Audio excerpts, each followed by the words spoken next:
The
innovator of bounds, Tommy Dreamer, and you're listening to UWO, giving you all your wrestling action and podcasting to the extreme. Hi guys, my name is Kyle. And this is this is Eddie. This is Well, that's Eddie. You can introduce Eddie. Yeah, that's Eddie. And then this is let me just talk to my tongue here. Oh yeah, that's right. This is your reigning, defending Ring of Honor. No, I'm just joking. This is Bryan Lowe's. Howdy ho, everybody. And these right here are his new specs. I've had the specs for like 3 weeks now. Yeah, but Small Joe doesn't wear specs. Respect the specs. This guy was sleeping in my car, so he probably don't even know what's A little bit. Yeah, probably. I do a little bit. Twice. I'm sitting there whipping around turns. He's like, my Jesus Christ, his brain's scrambling in there. Hey, man. Been working all day, dealing with idiots. Fuck do you sleep through all I've that? dealt with idiots all day, too. It's not fun. So, big shout out to everybody in the comments. Let's see my baby, first and foremost. I see Dominique. I see Dana. And I see some guy whose team is about to get their ass whooped by a high school roster. Wait, what? The Panthers are playing the Ravens. You feel that good about your team? Is that even a fair game? 1 in a row, baby. It starts with one. 1 in a row. Starts with one. That's right. That's right. Brandon Cutler. Hey. All you need is one win. One win, baby. And we in there. What we starting out with? Don't know. What are you guys in the mood for? What do you guys want to start off with? Oh, by the way, Have we not figured out this Ronaldo issue yet? Ronaldo. It's not that hard. I literally sent him the link, right? Ronaldo. All you gotta do is just create a new account. Create a new account and add and subscribe. Like, share. And everybody in the chat. Like, share, subscribe. How is this man? YouTube shit. Yeah, it's YouTube shit. What, are you permanently banned from YouTube? What are you watching on YouTube to get you banned, Ronaldo? Quote law. I'm saying, what, are you YouTube dark? Yeah. You know what it is? What's up? He's on RedTube. Wrong tube. Wrong tube, man. Wrong tube, Ronaldo. That's what she said. Yeah. Hey, but there are plenty of wet girls on RedTube. Oh, so you just want to go there? You just want to go there since, it's going to draw a lot of eyes? Moist. Does that put it on the screen? Put it on the screen. All right, Scarlet Bordeaux. Damn. Got a little wet this weekend. Moist. Because some old lady decided to say, fuck you, bitch, and throw a beer at her. You know what she was trying to do, though? What's up? Titillate Ah. her senses. No, the old lady was just mad because her juices haven't been flowing forever. That ain't juice, that's powder. She's like, fuck you, bitch. I got to throw water on mine and mix it up. Back in my day, I walk around skimpier than that. But seriously, though, who puts a wrestling show in those water bottles? That old bitch. It's like, come on, son. It's 2022. I mean, you not know the rules? I mean, it's 2022. They threw liquid. Yeah. In 1999, they threw bottles. And batteries. Whole bottles. Yeah. Full. And dildos. Like a Crown Royal bottle. No, that's Unbreakable Buffalo. shit. Yeah. Buffalo throws dildos. They throw dildos. Yeah. Which would have been great in this scenario, but Imagine Ashley just standing there outside. A dildo stuck to her forehead. he did it! Eddie, he did it! He did it. He did the thing. I knew you'd like fucking Gallows and Anderson. Or Chad Too Bad and Sex Ferguson. His name's Sex Ferguson, bro. Yeah. And Chad Too Bad. Why'd you tell me you're friends with Andy fucking Cruz? What do you think she's doing after the show? Me and the wife having a three-way. Shout out to Andy Cruz, too. Shout out to Andy Cruz. So much for Shopomania 3. Yeah, well, that's not happening. Yeah. We still might. Yeah, right. Triple H is in charge, man. You can't even go to Japan. Hey, listen, man. Listen. I did see an active WWE talent in another company and was advertised. They ain't doing their own show. What, Nakamura? Yeah. Well, yeah. Oh, dude, that's a fucking goddamn favorite to a goddamn legend. You gotta say yes to Great Muta. Oh, he come over here and spit mist in your face. All right. So, Even Hunter knows that one. It's like, yes, Muta. Who you want? Nakamura? Go ahead. Be strong. Right, so Scarlett Bordeaux. That'd be the best match Nakamura's had since he's coming over to WWE. Scarlett Bordeaux gets wet. What are we thinking of the situation? Because to me, it's just fucking hilarious. The headline is misleading. Huh? That was blatant clickbait. No, it's not. I mean, let me ask you a question. If I poured this on you right now, yes, aside from you punching me, yes, all right, would you not be wet? Guy throws can at guy and gets him wet, right? But when this says Scarlett Bordeaux gets wet at a show and fans get banned, then and arrested. I mean, no one told you to do that. I mean, I always thought people would risk it for the biscuit, but that's not what I meant. Especially with Scarlett. Yeah, and plus her man's right there. Her husband's like right there. Right there. Literally, whooping Drew's ass. You know, Roman was busy, so we sent Drew. Yeah. I mean, we found out it was a beer and an old lady. I was like, so we had to arrest an old lady? I'm like... It's still assault. Plus, you did it while she was under the clock, so the company's probably going to have to be like, you know what? Yeah, we got to pick up charges on that. At least I'm sorry. There he is. He's finally here. Mr.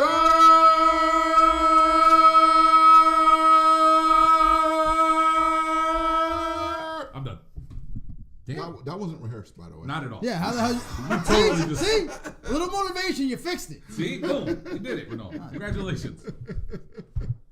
Now poor Dominique doesn't have to translate. Can't move around too much. But no, honestly, it's stupidity. It's like, I'm sorry. They must have watched Tales from the Territories and heard about what happened in Memphis. And it's like, you know something? I'm going to make myself famous. Back in my day, I'd do a battery at Jimmy Hart. So, you know what? This is payback. I don't like managers. Fuck, man. I'm going to hop the rail next time. But, you know, her walker wouldn't let her do it. And by the way, I just want to point out from the eye test here, right? Dominic will get the shit beat out of him by Shelton Benjamin, but that's just... 10 times over. Oh, 100 times. Twice on Sundays. 100 times over. We are watching Raw, too, by the way.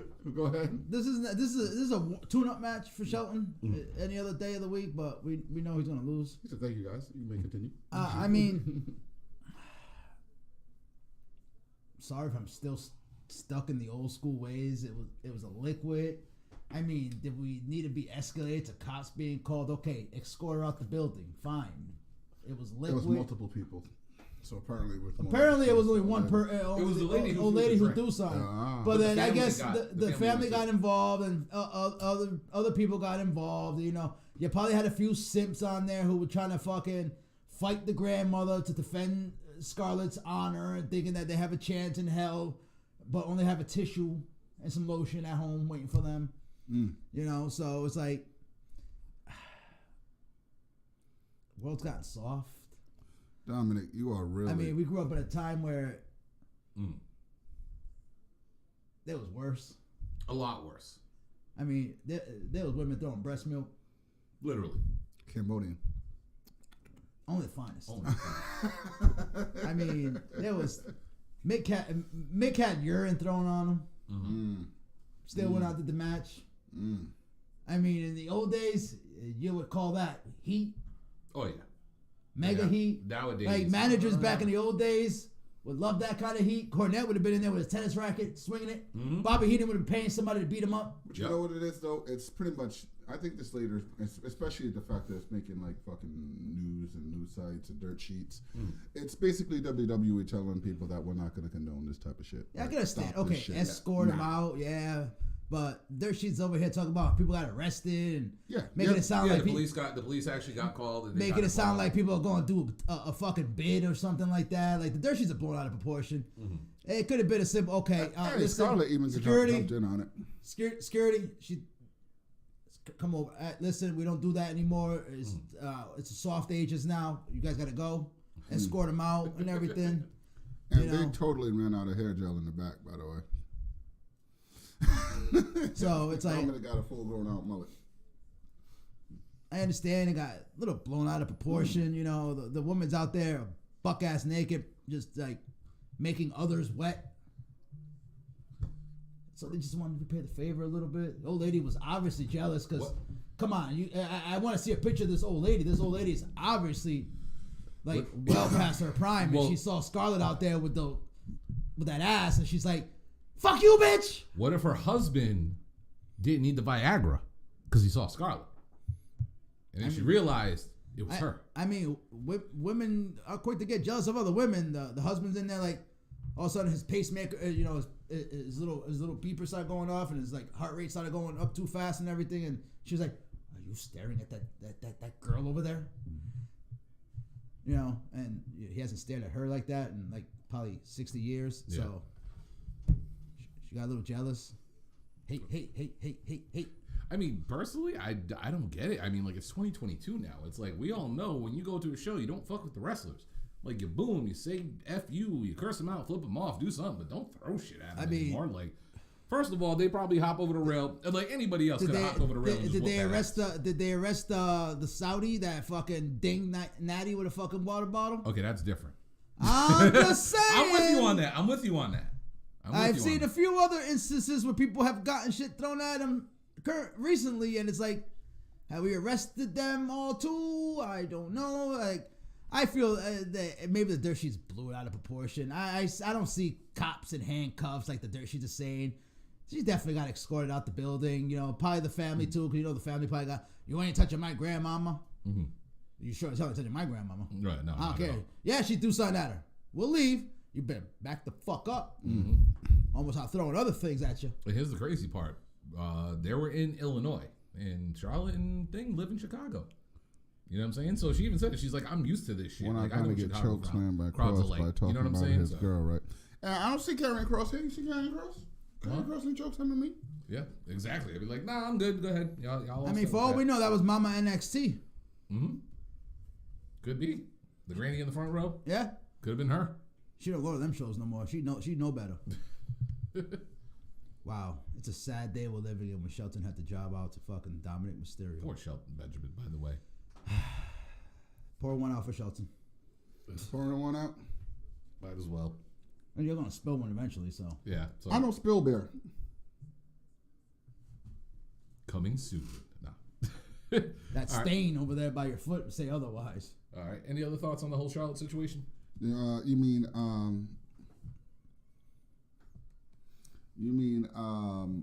Scarlett? Yeah, that too. Yeah.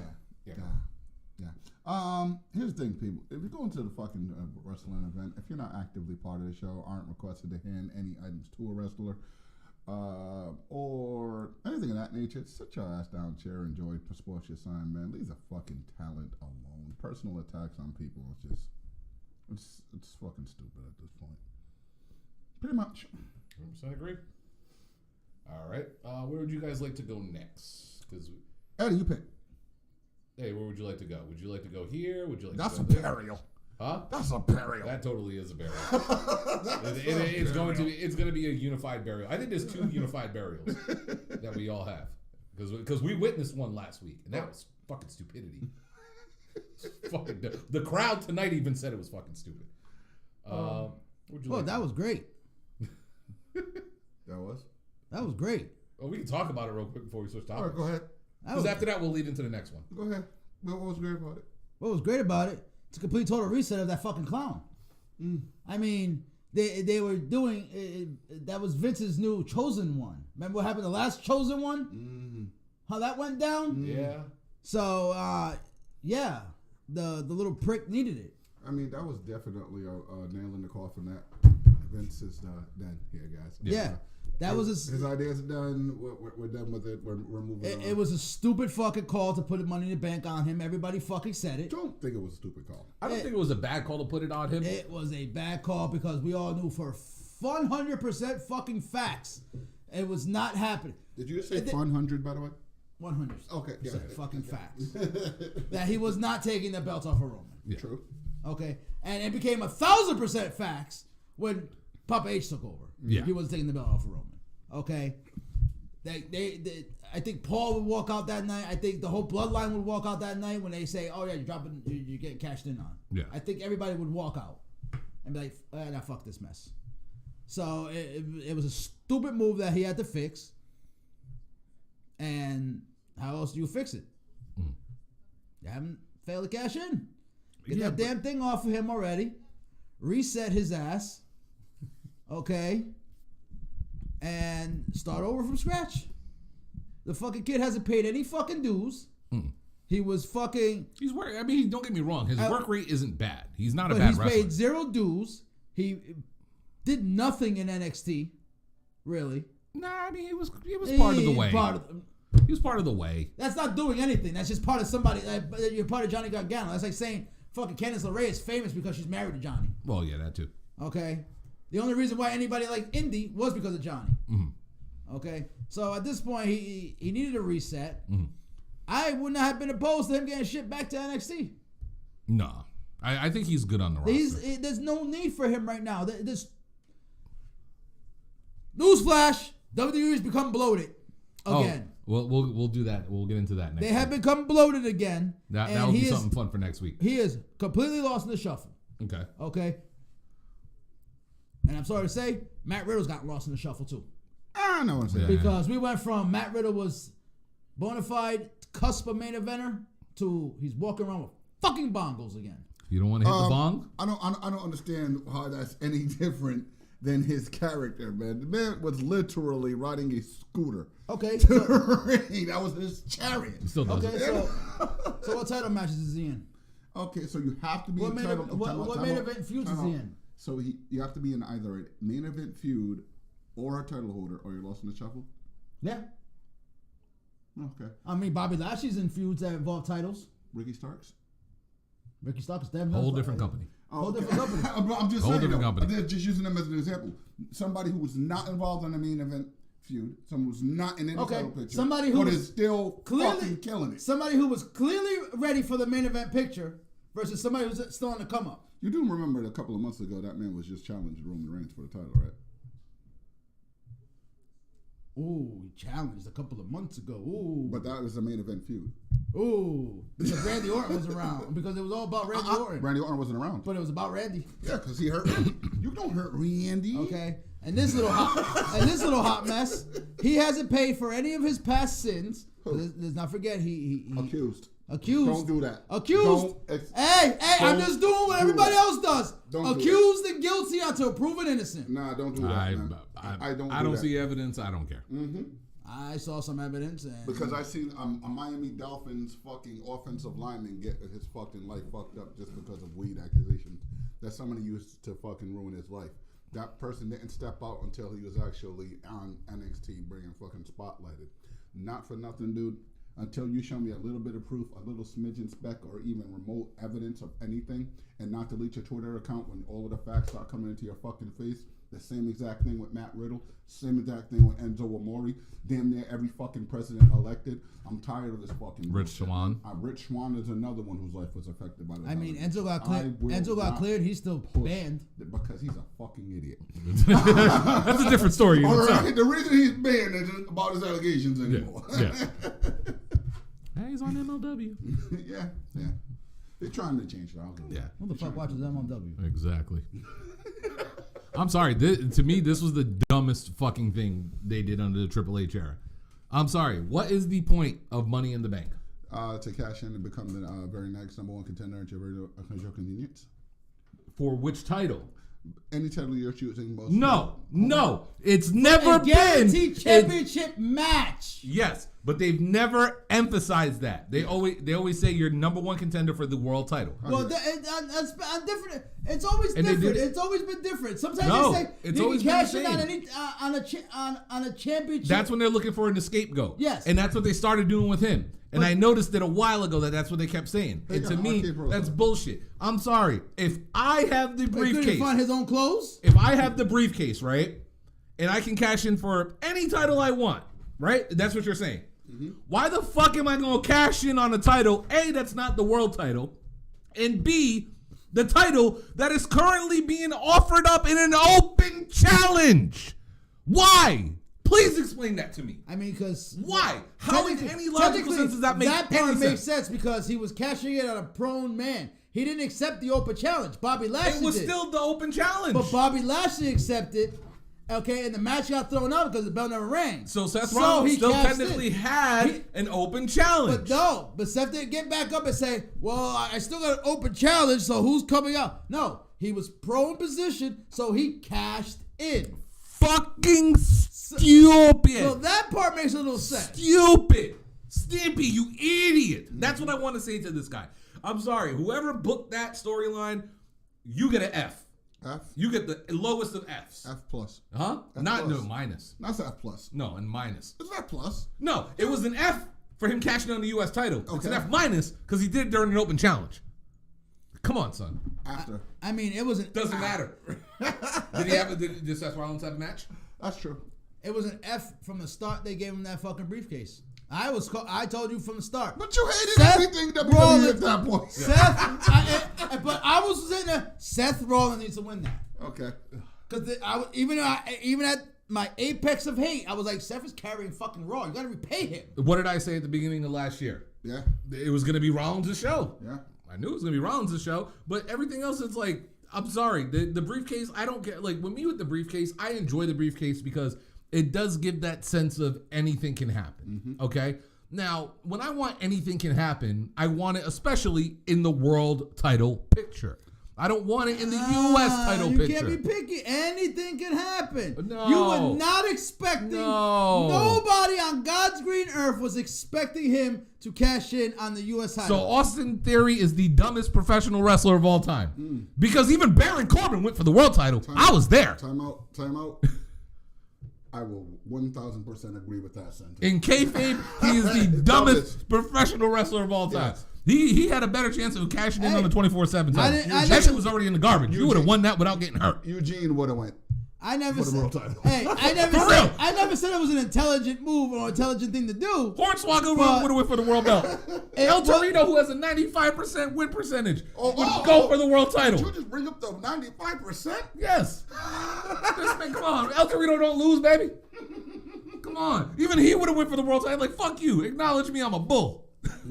No. Austin Theory, you jackass. Like, no. I'm sorry. That was just pure stupidity. And I'm sorry, in WWE, I'm not giving you an easy way out on that one. That was horrible.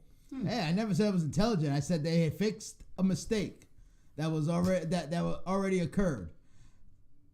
It was the best option. What was he gonna do? Cash in on Roman? Iconics would be fitting great. You know what the kicker of that whole situation is? She's pregnant.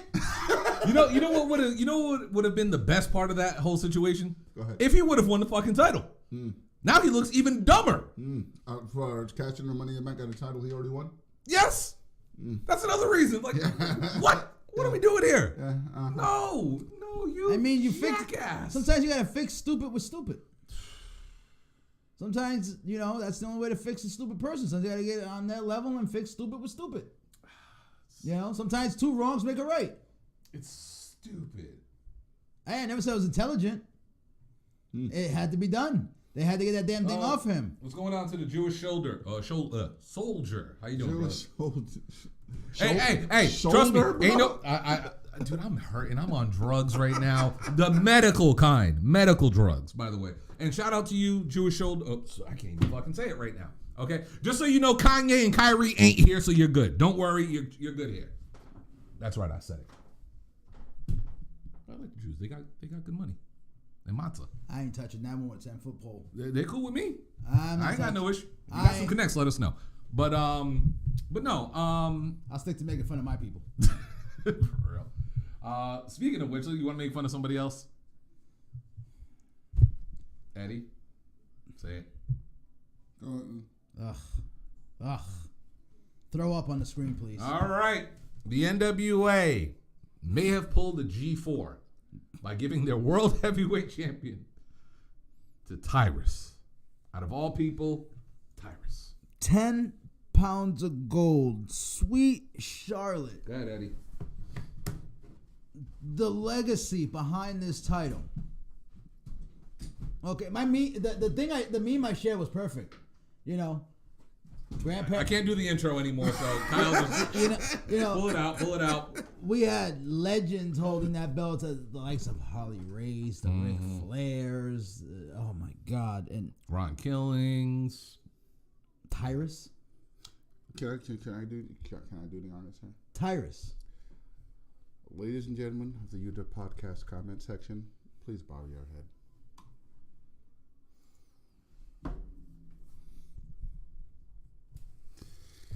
All right, it's time. Fuck that. All right, this is, ladies and gentlemen of the UWO verse. You see, we're a wrestling podcast, so we're known for a few things. How talking wrestling, randomly going off subject, and they disrespecting the fuck out of somebody. And we have another segment called Burial of the Week, where we take this here golden shovel, and we just say, at this point, your career's not over, but you can always do better. Tyrus? And unfortunately, you over. Yeah, you over. Tyrus? Tyrus. Was David Arquette fucking busy? Can you tell me anybody? Was Vince Russo not available? The motherfucker, the Funkasaurus? I'm not even gonna go I'm not gonna go political, but it's a roster full of people who are more qualified to carry that fucking title than Tyrus, all right? Tyrus isn't even qualified to be the valet for the person holding the goddamn title. Did the Pope kick your dog? Tyrus isn't even qualified to jump off the second rope. Oh my Lord. Have you seen that gif? That's your world champion? Him? The man is... Seriously?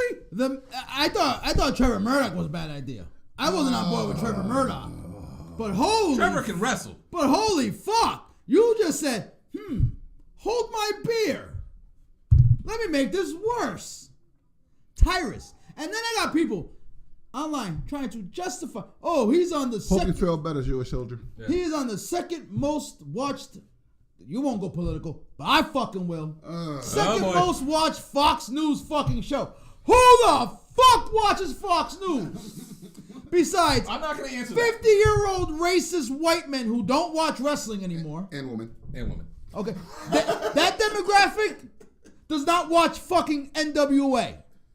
At this point, there is no demographic that watches NWA. Nobody. There is no young demographic watching that shit and saying, I'm going to go watch NWA. Because they don't know who the fuck he is. Do me a favor, right? Mm-hmm.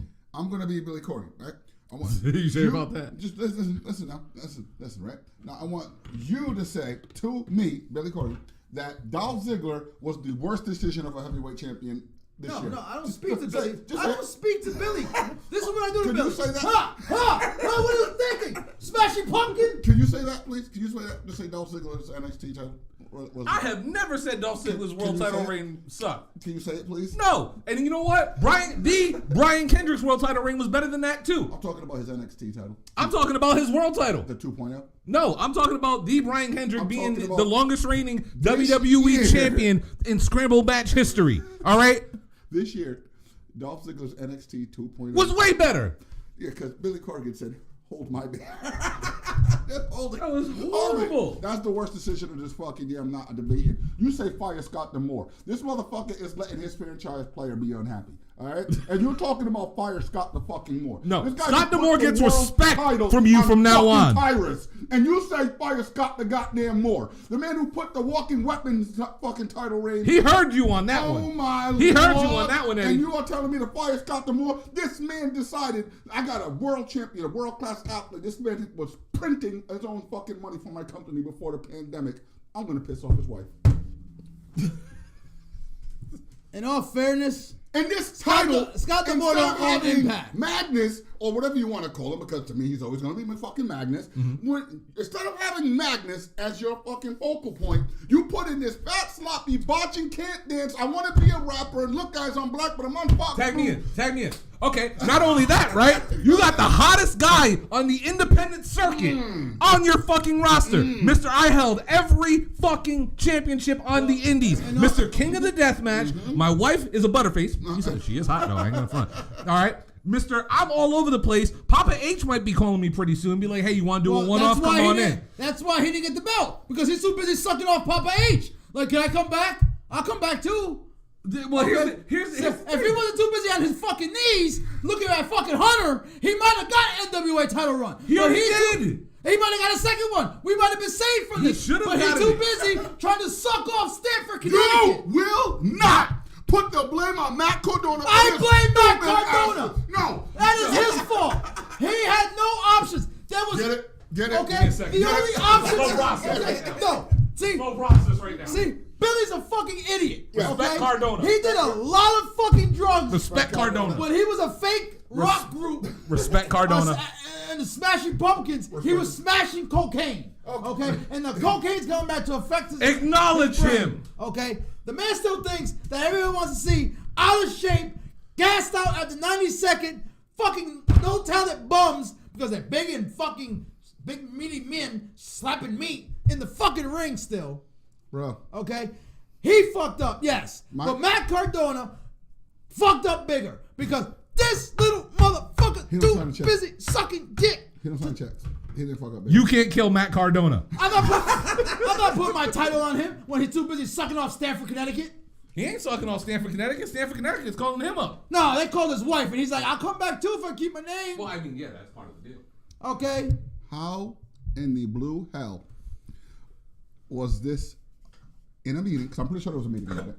He said, guys, we're going to pull the trigger on Tyrus. Oh, Trevor Murdoch walking out too. Dude, I need to know. Honest to God, I think this was out of spite of Nick Aldis. That whole situation we talked about last week was going on. Oh, yeah. That's definitely out of spite. It was totally out of spite. And I'm sorry, I got to say this because I showed you guys the post earlier that this man made. Magnus, whatever you want to call him. Nick Aldis. The national treasure. But Billy Corgan said the magical words that, whoa, you could totally see all that. Everything. Yep. Billy Corgan said the magic words that ended the quick revamp of G4. Now, for those of you who don't know what happened on G4 or know what G4 is, it was a former gaming channel that left in the mid-2000s, and they revamped it this past year, and they brought it back. And they brought back some of their classic shows like X-Play and Attack of the Show and a couple other things that they do on the network. And there was a rant. Charlotte Flair. That's a moonsault. That's a moonsault. Yeah, that's a moonsault. There was a rant that occurred earlier this year, right, with one of the cast members by the name of Frost, where they were talking about the game Red Dead Redemption 2. Now, in the review, she decided to say, fuck this, I'm breaking character, and I'm going to start yelling at the people in our chat room. And she said the magic words that you never want to say. If you don't like it, don't watch. And what happened to G4? Not even a year of their existence, because literally this month would have been 1 year that they were around. They said those words, literally within a week, viewership dropped, and the company ended up shutting down the network.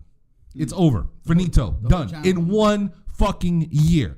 Now, Billy Corgan just recently made the same exact statement where he said, I compare what we saw with Tyrus and Trevor Murdoch to what you see with a Bobby Lashley and a Brock Lesnar. Two big men. She got a boob job. Oh, they've always been like that. Have they? Yeah. I do not remember them being like that. They've always looked like that. No. Trust me, look at some of her photos. This is why, ladies and gentlemen, that is why Keith Lee took a lot of time off sometimes. You're goddamn right. But no, Billy Corgan just said the magic words. He said, if you don't like these type of guys, if you don't like it, don't watch the NWA. We are not for you. Well, congratulations, homie, because right after you said that, the internet blew up and said, you know something? You ain't got to tell me twice. Deuces. Yeah. And this comes from a guy who was an NWA fan. And you say fire Scott D'Amore. When Impact has more viewers than you, You said fire you Scott. have a problem. No, I just want to know. Can you put a pause on the fire Scott D'Amore campaign? Oh, he gotta go too.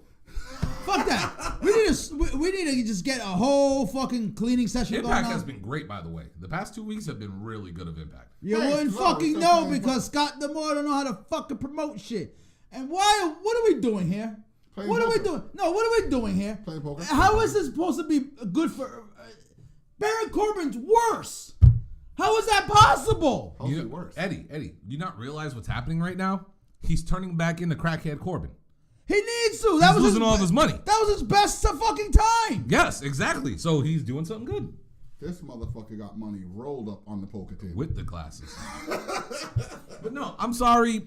And Billy, if I don't see fucking Ron Simmons walk in and say, damn, by the end of this fucking segment, throw the whole fucking thing out the garbage. that would be great, by the way. That would be. That would be great. After Tosawa walks out with all that money and they're broke, he walks in just, if he doesn't do that, throw this whole fucking skit away. All right, but back to Billy Corgan. I'm sorry, dude. You just literally committed career suicide with the NWA. Like, legitimately. You guys aren't on regular TV. You guys aren't on a streaming network. You have a depleted roster. You have a roster of people They have a roster of people where nobody gives a damn. Nobody cares. Nobody watches. Your company was raided a couple of years ago when AEW was first getting off the ground and took Thunder Rosa. The only people you really got there are the Pope, Cardona, who ain't going to be lasting really long. You lost Mickey James and you lost Nick Aldis. Camille is getting screwed from what I heard. Y'all legit don't got nothing. They're doing the and same. you expect people to pay for this shit? Camille's just riding the wave of Jade Cargill. Just go in there. I'm just gonna wait. Go in there, win the match. Go in there, win the match.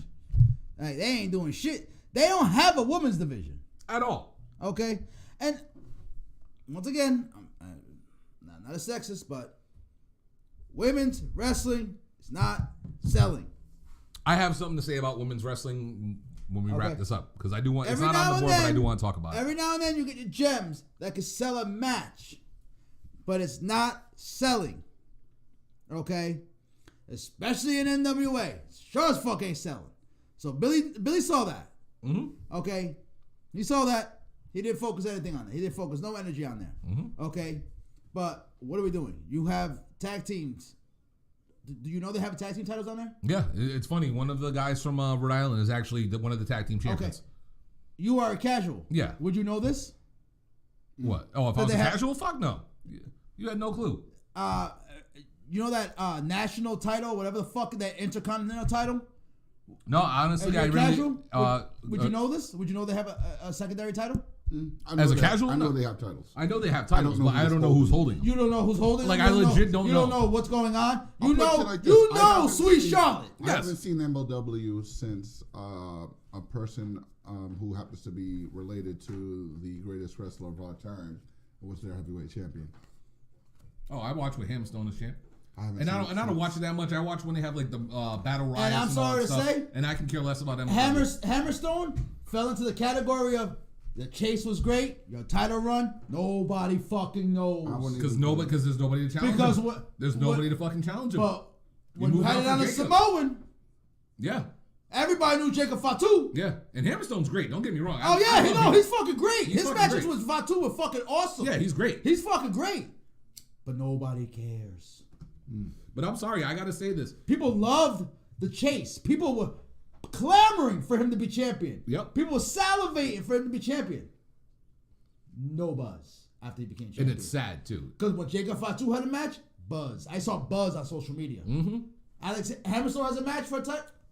No, when Fucking Hammerstone crickets. up until when he won the title, everybody was hyped when he Yes. actually won the belt. After? Yeah, because they haven't built Crickets. anybody up.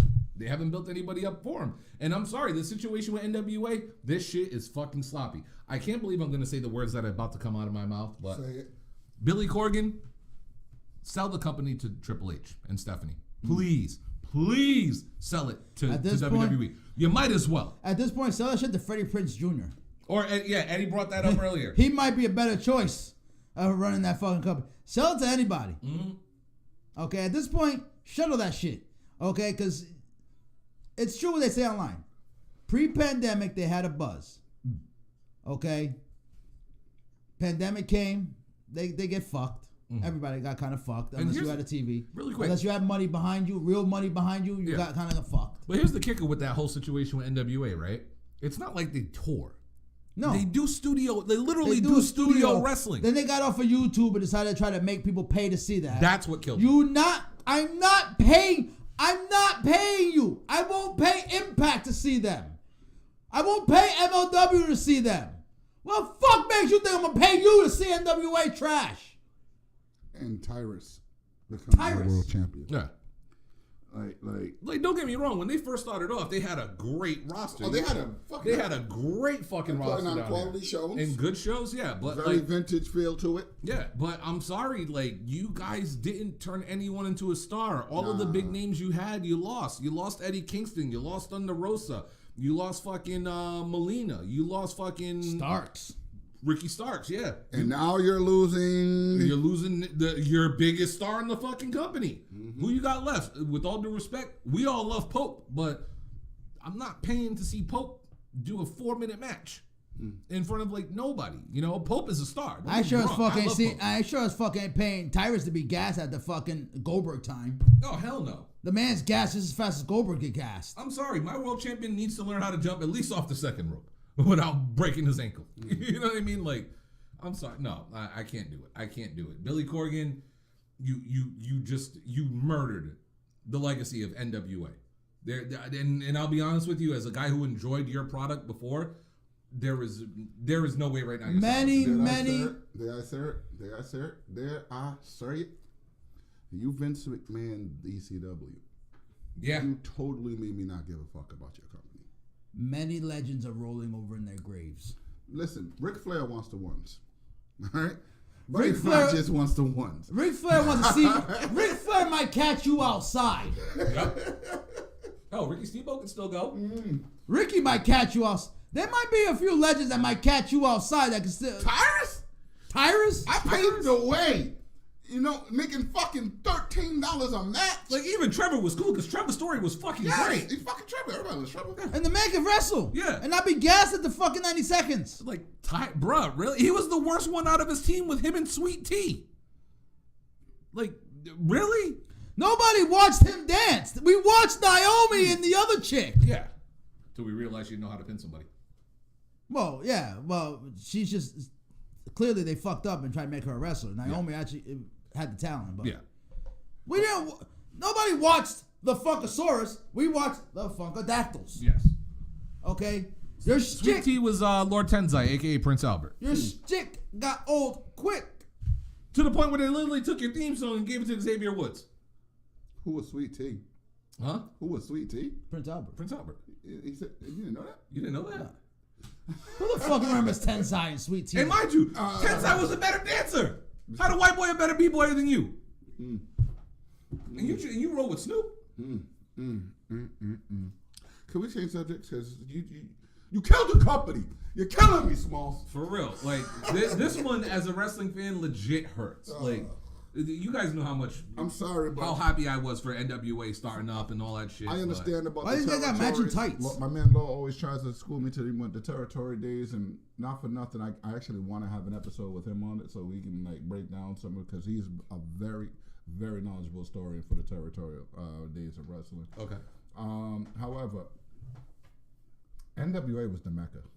It was. Period. And for you to destroy its legacy with a piece of shit like Tyrus, and yes, I said a piece of shit like Tyrus. I'll call him a piece of shit to his face. He is. I mean, they made the NWA was the blueprint for the everything. The roach that won't die. Everything. Impact is literally copying the blueprint of NWA. We won't fucking die. Yeah. But Billy Corgan walked in and said, "Plug pulled." Let's get some of this extra strength raid because this cockroach need to be dead. Yeah. Man. Stomp them. They're stomping that mom. And what is this? These guys a tag team or something fighting each other? No. Matching tights? They really are wearing matching tights. What the fuck? They are actually...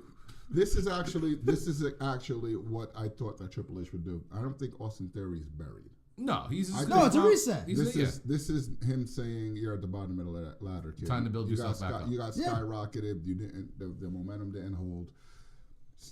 Make us believe that you're a credible challenger for a world heavyweight. I mean, it's a good start. You're putting him in the ring with Dolph Ziggler, and we all know how we feel about Ziggler. I like Dolph. And like I said, he never wins, but he. Like I said, this was a reset. And like I also said earlier, Hunter walked through catering and said, "Where my enhancement talent been? I thought, I swear to God, the old man fired you all." See, this is the thing.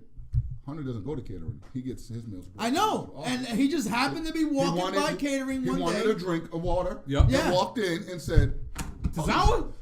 No. He walked in and was like, "How did the old man miss you guys?" Dolph's like, man, I've been blending in for 15 years, baby. I'm saying. Dolph's in the back corner like, "Shit, you didn't know I was here, man? I've been here since day one. Right here, day one." Let me call Randy. How's your back? Randy's at home like, yeah. Listen, I had to carry that motherfucker for a couple of years. That shit's still hurting. Lord knows he had to. He was. It only matter of time to Seth Rollins like, oh man, I gotta go home, man. My back, I can't carry Raw. All right, what's next on the old agenda? All right, well, there is some history being made before we get to the predictions. We'll say the predictions for last tonight. But there is some history that is being made, and shout out to the Usos officially breaking the record of the New Day, 484 days as tag team champion in WWE. And it got that's tonight, right? Yeah, technically it's tonight. I don't know if they're not even on Raw, to the best of my knowledge. I wholeheartedly expected them to be on Raw and having a celebration. A match to test. I thought they were gonna just do a run back. New Day gets one more chance.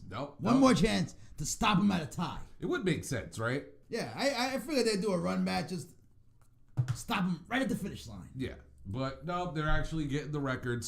But it got me thinking today. I was listening to Busted Open, and a good topic of discussion kind of got brought up on the show, but they really didn't go deep into it. So I thought, maybe we should do it tonight, right? So the next category, and I will put it on the screen, is what is the greatest tag team rivalry in WWE history? Now, I got a couple up there. As you see, I got the Hart Foundation and the Rockers. I got the Usos and the New Day, and I got the Dudleys, Hardys, and ENC up there. If you guys have any other tag team rivalries you want to throw out, go for it. But what do you guys feel is the best tag team rivalry in WWE?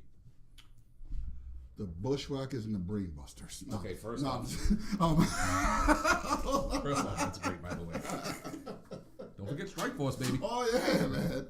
No, honestly, just based off longevity, you got to give it to the Usos and the New Day. But in my personal opinion, the most quality bang for your buck started the fucking the tables, ladders, and chairs matches. Edge and Christian, Jeff Hardy, wow.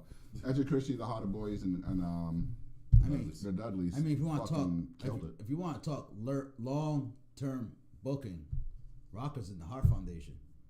We got the Montreal Screwjob. That was long.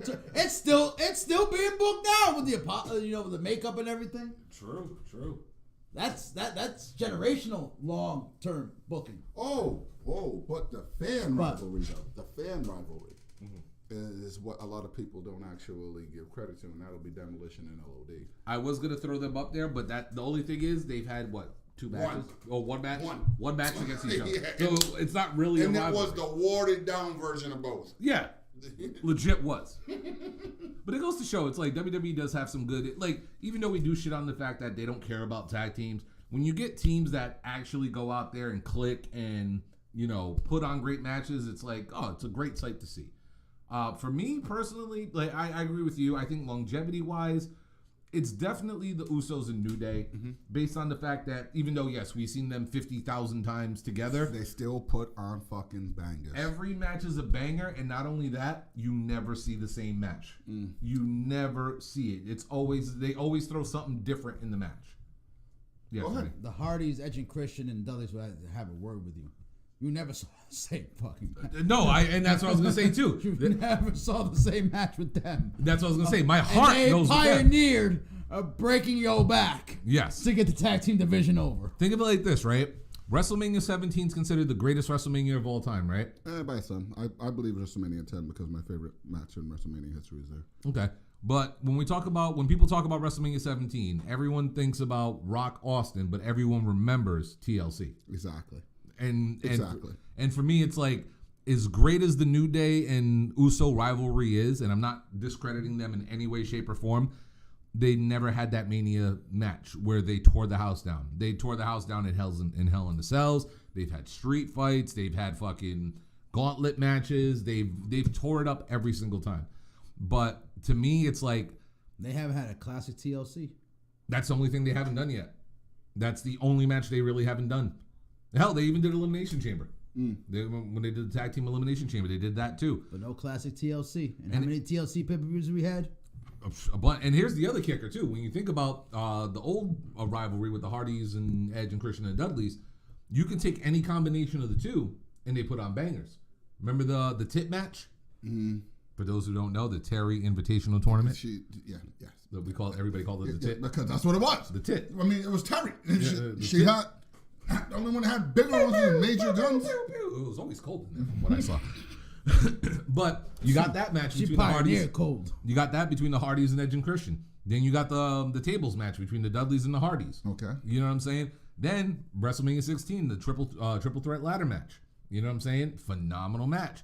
Then you had 4 TLCs. They even had a pay-per-view named after the match that they invented. Like as great as Usos and what about the Hart Foundation and the Nasty Boys? That was a good rivalry. That was actually a good rivalry too. Yeah. When we want to go old school, that was a good rivalry. But for me, like I said, my heart has to go with the Dudleys and fucking everybody. Yeah, pretty much. Dudleys versus the fucking world.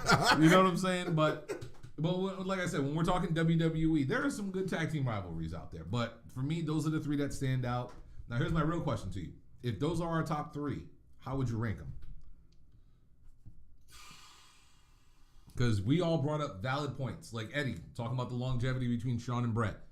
You know what I'm saying? Keeping that storyline going. Are we doing just WWE history? Yes, WWE history. I mean, I gotta go with the Hardys, Dudleys, and I think that really breathed Christian. life back into the tag team. Because remember, at that point, but tag team wrestling was dead. They revitalized it. But from a historical standpoint, we are talking about the 2 longest reigning tag team champions back to back, pretty much. And I can't give it to number them 1 and number because 2. of the fact that it's just been them. They are the tag team division. They have been the tag team division. Yeah. But see, here's the thing, though. There's been tag teams that are came and gone. It's just the fact that they've outshined them all. Yes, and they are the tag team division. I mean, that's not their fault. Hell, in the not Attitude Era, we just named the 3 teams. Well, here's the thing. I mean, you had the Outlaws. New Age Outlaws in there. You had the Outlaws. You had the Headbangers that were down there. Whoa. I mean, I know where you're going next. Okay, first off, do not bring them on. You're lucky I have a bad back or I do the fucking slam dance right now, but I can't. No. Headbangers are cool. Okay. I just thought you was going to go next. I mean, hey, wait. No. Wait, we're going to just leave out Rock and Sock Connection? Don't forget the APA. Yes, we're going to leave out the Rock and Sock Connection. Yeah. Blasphemy! Yeah. Blasphemous! It's because Dwayne Johnson fucking carried the fucking team. He had some dead weight Dawkins fucking Tucky with him that was like, barely knew a fucking chokehold from a toe lock. You know, like, it's what it is. Carrie, he's going to need a ride home tonight. Uber or you pick him up, whichever one it is. Someone that took 1 too many chair shots to the head isn't a great wrestler. Well, here we go. Since you guys were throwing out teams that were in that era, right? Since you guys were throwing out teams that were in that era, right? Yeah. Let's talk about this era. Mm-hmm. Let's not forget the Bar. The Bar was a damn good team. Here's the thing about the Bar. Okay. The curse of, I don't want to call him by his WWE name, so I'm going to say the curse of Claudio. Okay. Sheamus got hurt. Everybody linked up with Sheamus and they're hurt. Excuse me, Claudio ended up hurt. Sheamus got hurt. I mean, God versus anybody. God is okay. Okay. You know, they're not even top 5 teams. I mean, we haven't even AEW hasn't even capitalized on the FTR Bucks fucking rivalry. Yeah. We yet to capitalize on that. Yo, can we get some regular competition for FTR? Like, come on, Who's Tony, left? they're fucking great. Who's left? Anybody? Who is left? They have beaten.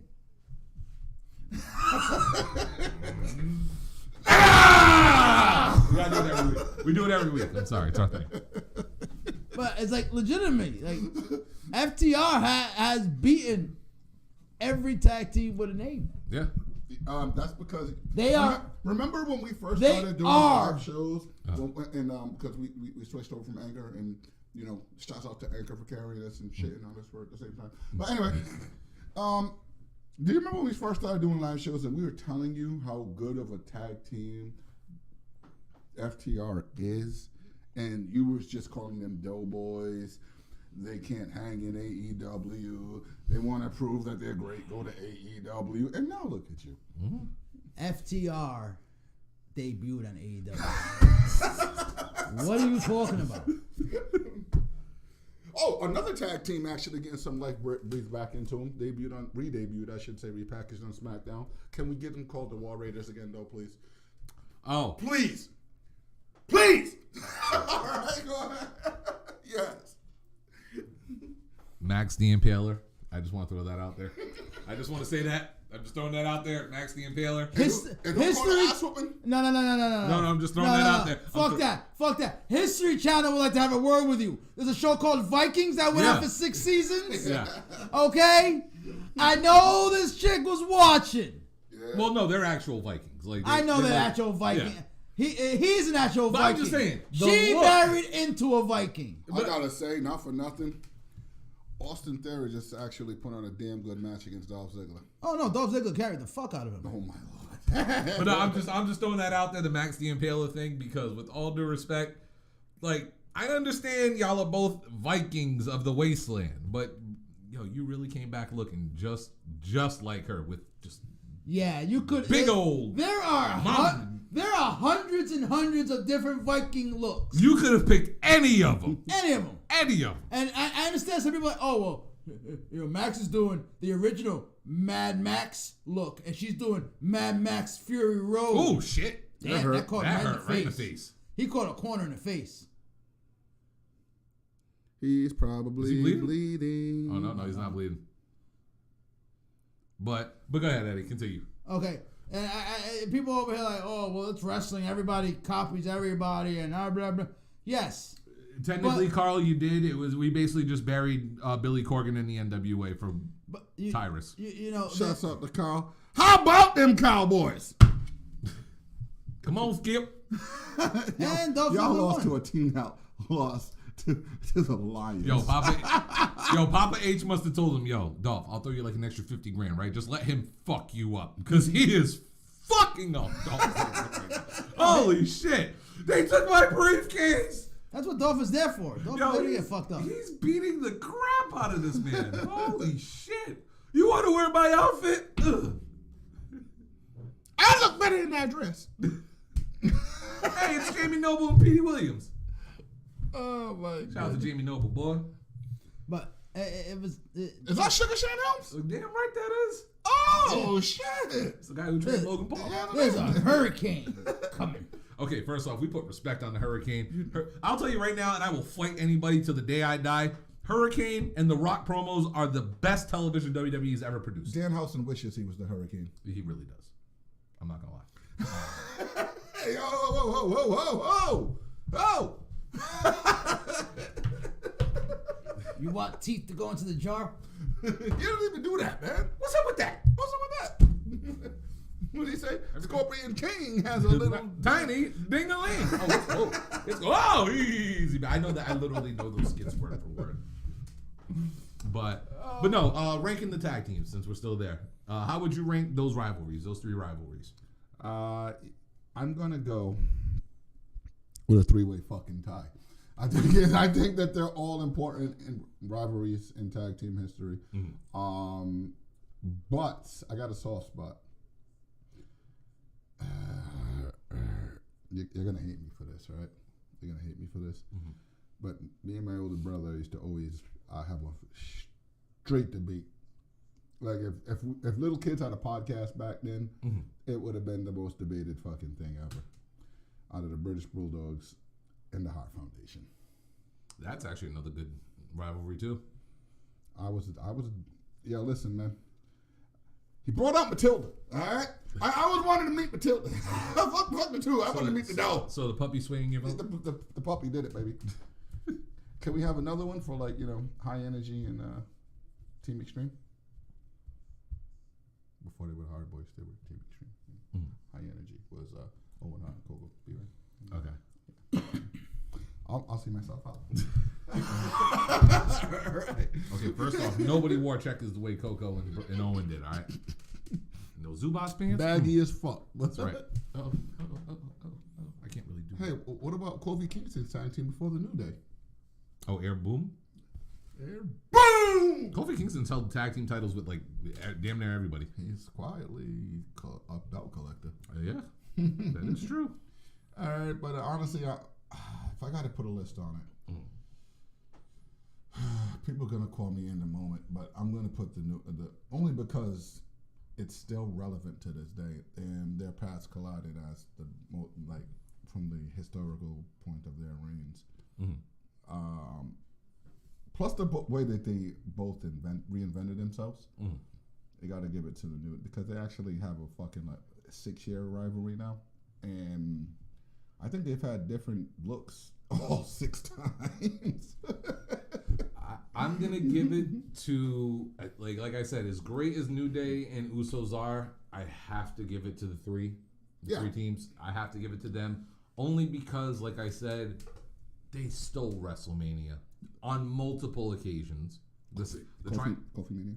The triple threat ladder match, the triple threat ladder match that not a lot of people talk about because everyone always goes to TLC 1. I guarantee you, go back and watch WrestleMania 2000 with the triple threat ladder match, and I'll even. Is that when Ed speared Jeff Hardy off of hanging with the belt? No, that was the TLC. Okay. So, but it was the one where.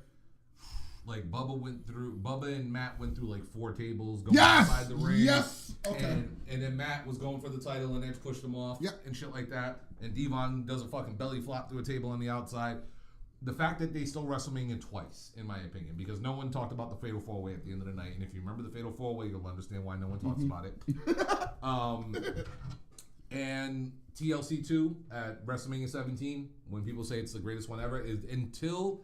And like I said, as great a matches as Usos and New Day have had, and they're great matches, until they top a TLC match or until they steal the show at WrestleMania, I got to give it to the 3 teams. Eddie, who do you got? Oh, I already said I got what I grew up on. The TLC match. Attitude Era. But see, here's the thing, though, man. And y'all in the chat, rank them. We would love to know how y'all would rank them, too. I hate to say it like this, but goddamn it, I'm going to say it like this. Wrestling was on a different level during the Attitude Era. Oh, of course. And for a rivalry and something that revolutionary to stand out, it's special. You understand what I'm saying? There's nothing about, that match was not supposed to be a classic. Was not supposed to have a fucking pay-per-view renamed after it. Yeah. It was not supposed to impact the people the way that it did. It was not supposed to be taking place on every other promotion on God's green earth. Yeah. To the point where people are literally copying their spots. Yeah, you know what? Now that I'm really fucking putting some clarity and perspective on it, I got to go with Eddie.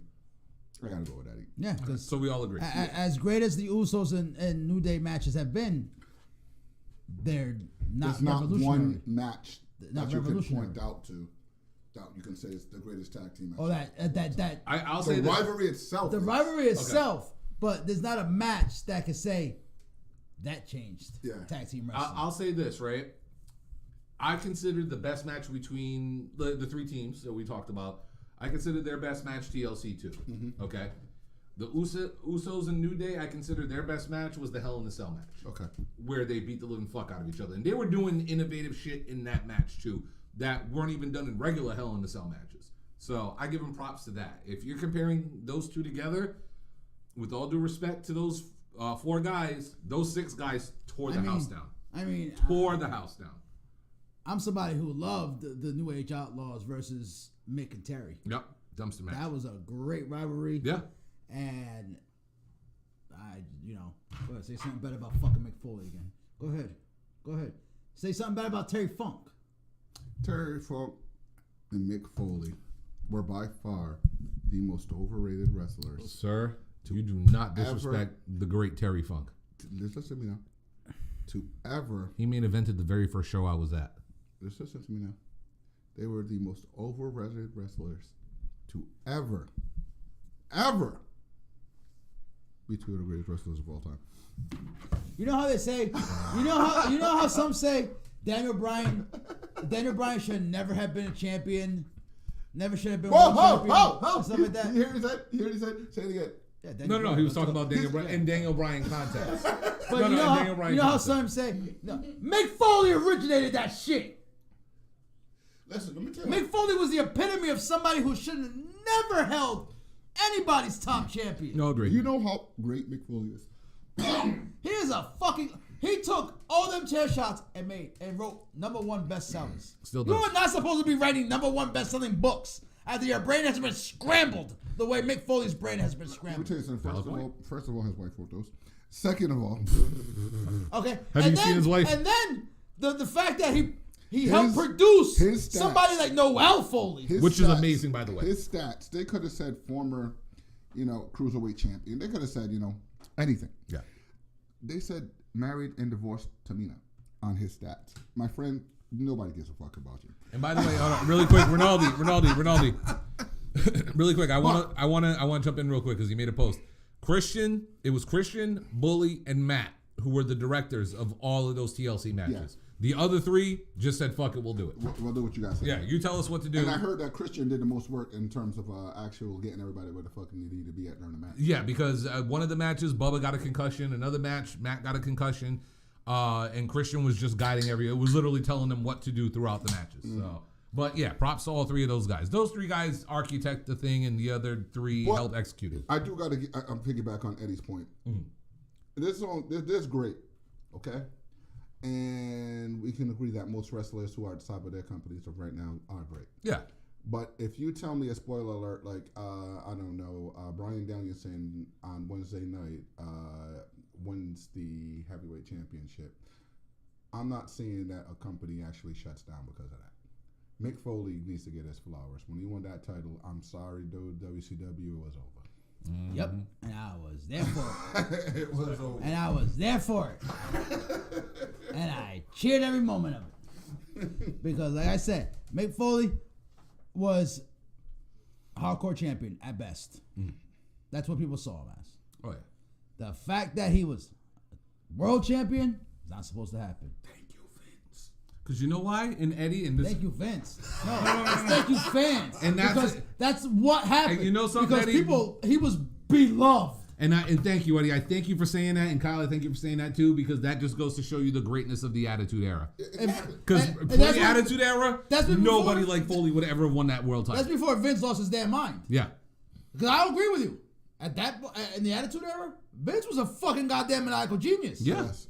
Wasn't they pulling in like fives? PG era? Fives. PG era, he done lost his cotton picking fucking mind and he was crazy. Well, he... Ooh, the steroids started catching up. Yeah, I know. Or the chair shots. Yeah. A combination of everything started catching up. So we know he done went local, dementia, fucking Alzheimer's, all them old people diseases. Really quick, I do have to run to the restroom real quick, and before we switch to the main topic of the show, I do want to rant on something real quick, and I'll start it off because I know Eddie will continue with it because it's Eddie, and we all know how he feels about this topic.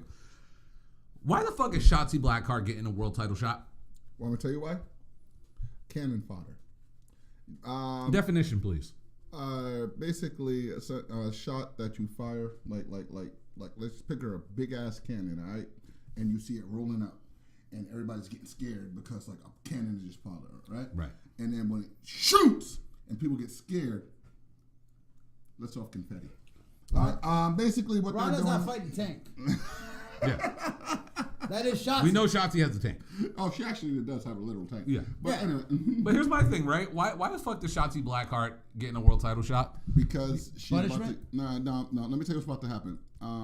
This is about to establish the whole dominance Hey, can I get another one? of Shayna and Ronda. Punishment.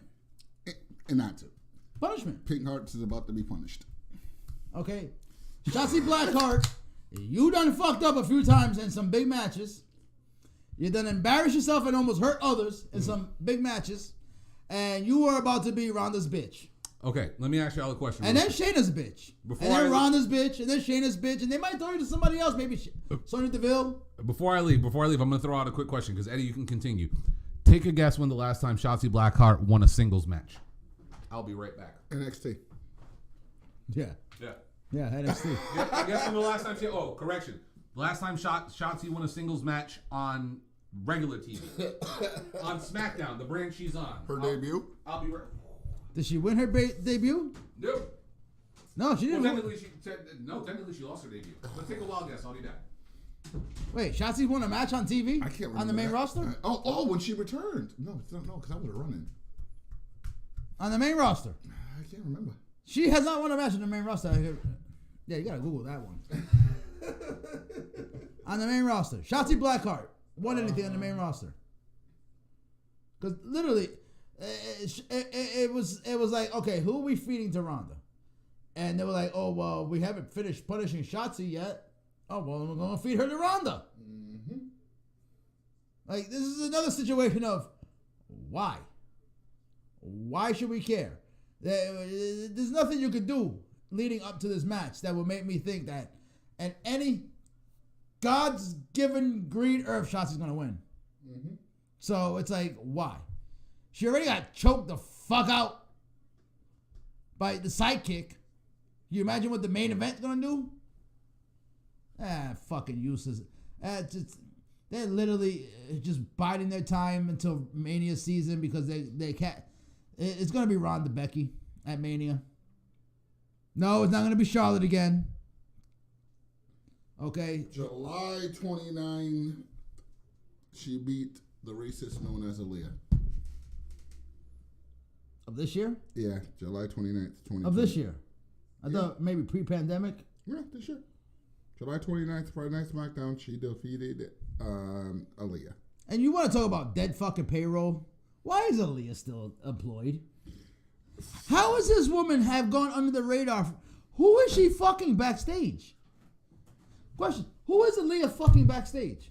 How is this bitch going under the radar for 20 years in NXT? Improved zero. Well, she won a 6-way, but July 29th was her... ding, ding, ding. Circle gets the square. Oh, we had to Google that shit. We had to Google it. We had to Google it. Yeah. But, ding, ding, ding. Circle gets the square. How is Aaliyah still employed? Anyway, next up. Oh, wait. You asked me who Aaliyah was fucking, right? I'll tell you it's not a black guy. Shocker. But it doesn't matter. It doesn't matter. Listen, Shotzi is basically there to get fucked up by Ronda Rousey and Shayna Baszler. Hopefully starting Shayna Baszler to the killer that we know she is and having some type of legitimate rivalry with Ronda Rousey down the line. Okay. Or just maybe doing something with... for the show? Yeah, I can get it. Or just maybe doing something with Shayna Baszler. Anything. I don't... it's obviously leading toward... Mania is leading to to Ronda and fucking Becky one-on-one. It is. There's no Charlotte involved. These two have won in a one-on-one. Okay, they got fucked last time. They're not getting the main event, but they got fucked last time because fucking the crazy old man had his thing for fucking Charlotte. He wanted to wait till midnight. Okay, so this is leading towards them having their final one-on-one because as far as I know, Ronda's done after Mania.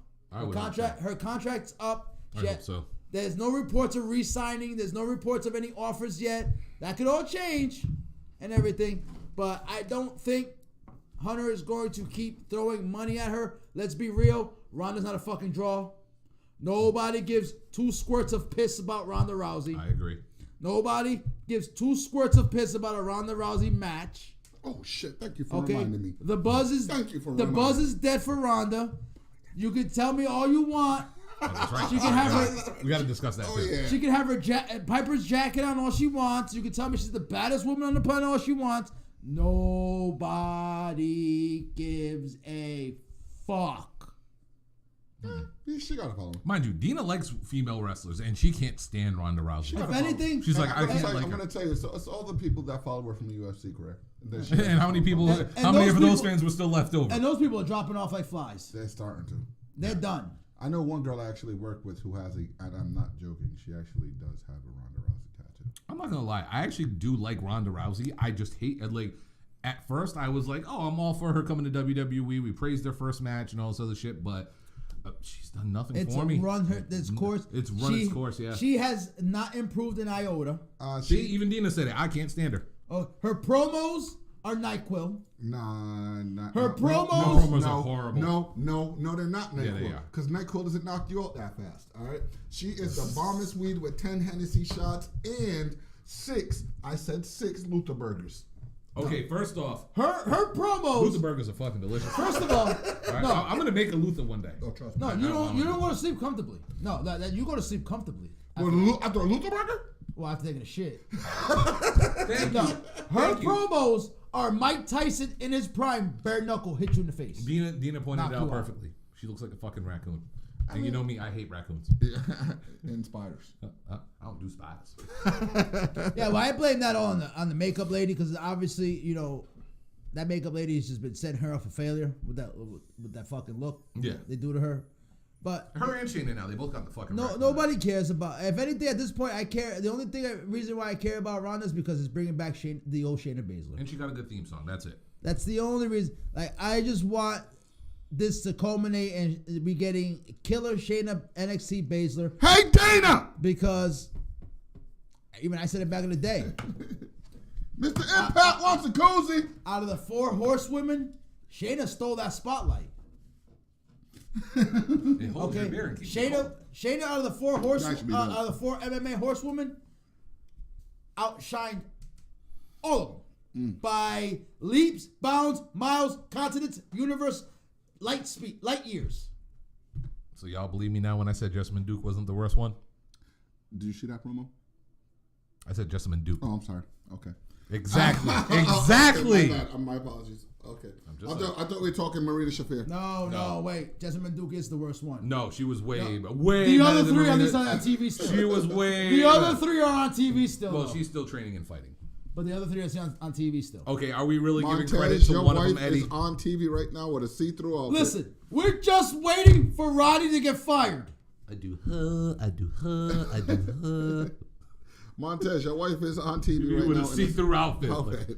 Like the fact that she's allowed to wear that. I don't give a fuck what you say.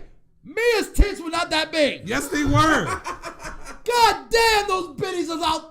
Do you not remember the dollhouse from Impact? They were not that big in the dollhouse. They were. No, they weren't. Kyle, Eddie, right now, Google Mia Yim dollhouse. He doesn't remember the dollhouse. Or she was Jade. I remember the dollhouse. Google Jade TNA. Tell me they didn't look like that. What I do? My woman's right there. She knows. She'll tell you too. All right, are we gonna go to the predictions? Yes, it's prediction time. First of all, let me get my grip before we get to predictions, okay? Okay. Oh, good. I wasn't ready to put it on the screen yet. Mr. Promoter of the Year. Look. That things were smaller and that's. Bro, what are you talking about? How close those things They're are so pushed big. together. No. Find a different photo. No. Find a different photo. She's real, Eddie. All right, but anyway, Mr. Promoter of the Year, Mr. Best Cocaine on the Planet. Okay. Mr. My Daddy Owns Every Fucking Thing. What the fuck was that called? Dante Martin getting beat by Brian Cage. Defend that shit, Eddie. Where's Congo when you need him? Defend that shit, Eddie. Where's Congo? What do you mean? Dante the tag. Go ahead. Go ahead. First of all, calm yourself down because his brother's healed again. All right. Okay, and God willingly, he'll stay healthy, and we can get top flight as a tag team like we were supposed to get originally. There's only one person more injury prone than him, and that is Anthony Davis. He is not going to stay healthy. What do the boys call Anthony Davis? Anthony Davis. In all fairness, the last injury wasn't his fault. Somebody hit him. Somebody hit him in the car. Okay, that was a car accident. That was not his fault. The last one. Okay. So we might get top flight like we were supposed to get. So in all fairness, I understand that one. Okay. You understand Brian Cage getting a win? Well, it makes for a better story when Brian Cage loses later on. You know I can defend this, right? Go ahead. Hold on. Shouts The out to super heavyweight machine beat. Shouts out to the 3R podcast. Bryan, Yes. guess what? I got 1 minute to defend this. You have 1 fucking minute, son. And your time starts... Uninterrupted, right? Uninterrupted. Your time starts now. Where is my shrimp cocktail? He's done. The reason why Brian Cage is being pushed is because of the embassy. Put up the embassy. This is the reason why. You don't see Brian Cage in the ring. You watch me. Okay? I am the star of the show. I tell the Mark Henry when the interview is done. Okay? I am the reason why Brian Cage is on television. Okay? Now the Dante Martin, he do all the flippy, the flops and the floops. Okay? All right? We don't need that stuff. All right? Shout out to my homie Braun Strowman. Okay? Listen. I am the Prince Nana. All right. Okay. The crown jewel of the new embassy is the Brian Cage. The Brian Cage. The reason why he is getting pushed is because of me. Okay? Tony did not have the shrimp deveined. So he said, look, I give your man a push. I said, no problem, I give you the cocaine. Okay? And that is my 1 minute. Thank you very much.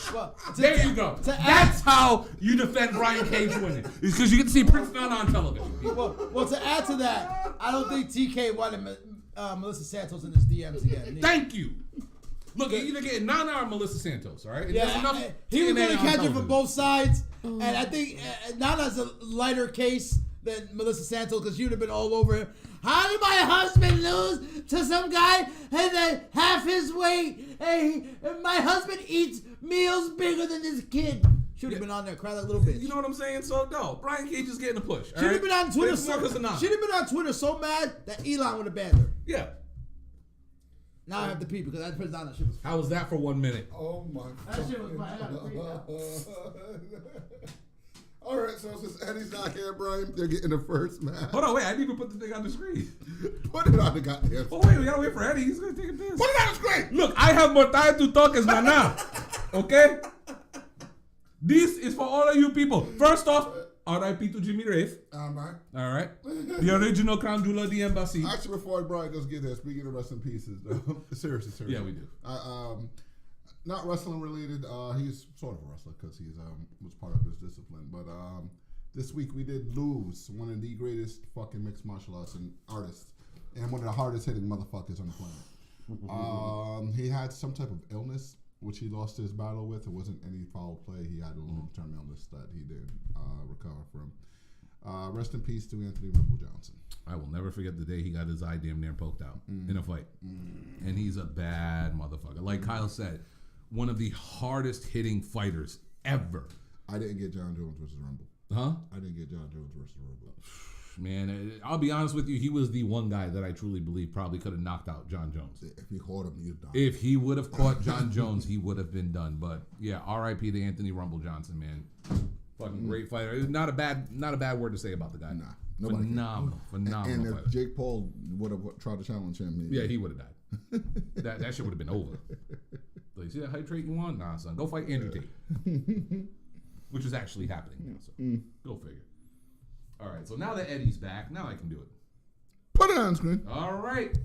The main event, we have Full Gear this Saturday night, live on Bleacher Report if the app works. It's only 8 matches, guys. Oh, sorry, I almost put Scarlett back on the screen. Only 8 matches. 9. As of now. There's 9. There's 9. What was the 9th one? The tournament. Oh, yeah, the tournament. Fine. Okay, 9. Mm-hmm. Not 16. Not yet. You still got Wednesday. That's the pre-show. We still got Wednesday and Friday, Eddie. Don't forget. That's the pre-show. Hey, Eddie. You got the first one. Mr. Tearing Through Every Fucking Body versus an AEW original who's one of the top 3 fan favorites. You got Luchasaurus versus Jungle Boy. No, Jungle Boy gets his win back. Okay. How they pull it off, I do not know. But this is the start of Jungle Boy resurgence. Okay. And Jungle Boy will.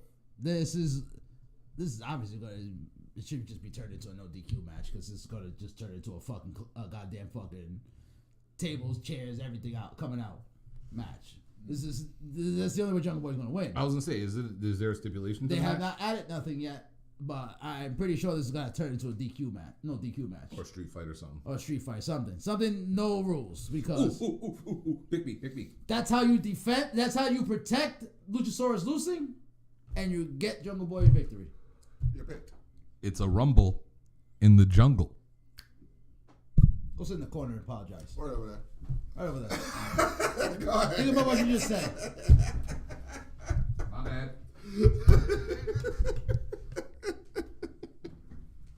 You're on timeout. So you got Jungle Boy? Jungle Boy turning? What, heel? Hell no. No, Jungle Boy. I'm sorry. Jungle Boy is... he is pigeonholed the face. I mean, the man's going to have to go out there and probably slap his own mama to turn heel. Yours? I'm going to go... I kind of want to go Luchasaurus on this because I want to see where they're going to go with him.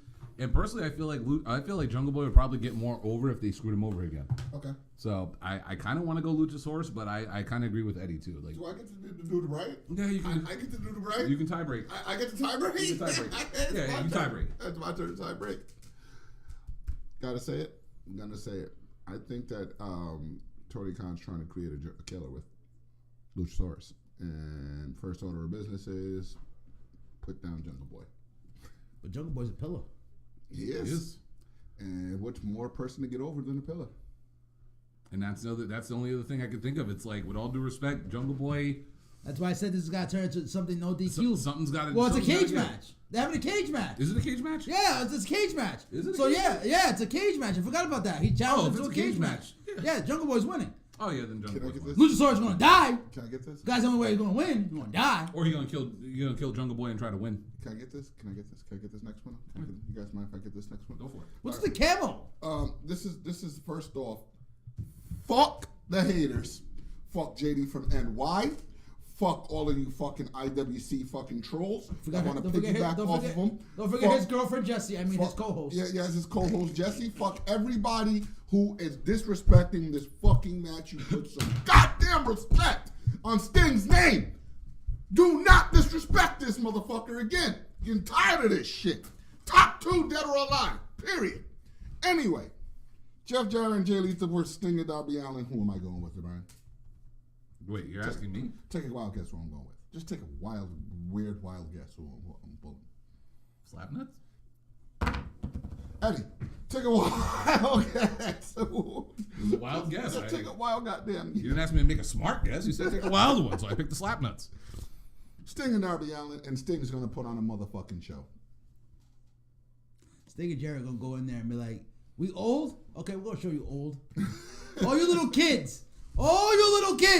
Watch that fucking monitor backstage. Because Sting gonna put in work.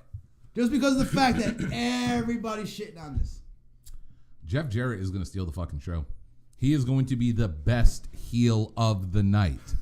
However, I agree with you. I'm going with Sting and Darby to win. But then I feel that after the match, Sting's going to get a guitar to the head. And then call him a slapnut. And Sting gonna shake that off like he always does. Yep, he'll probably just sit there and go.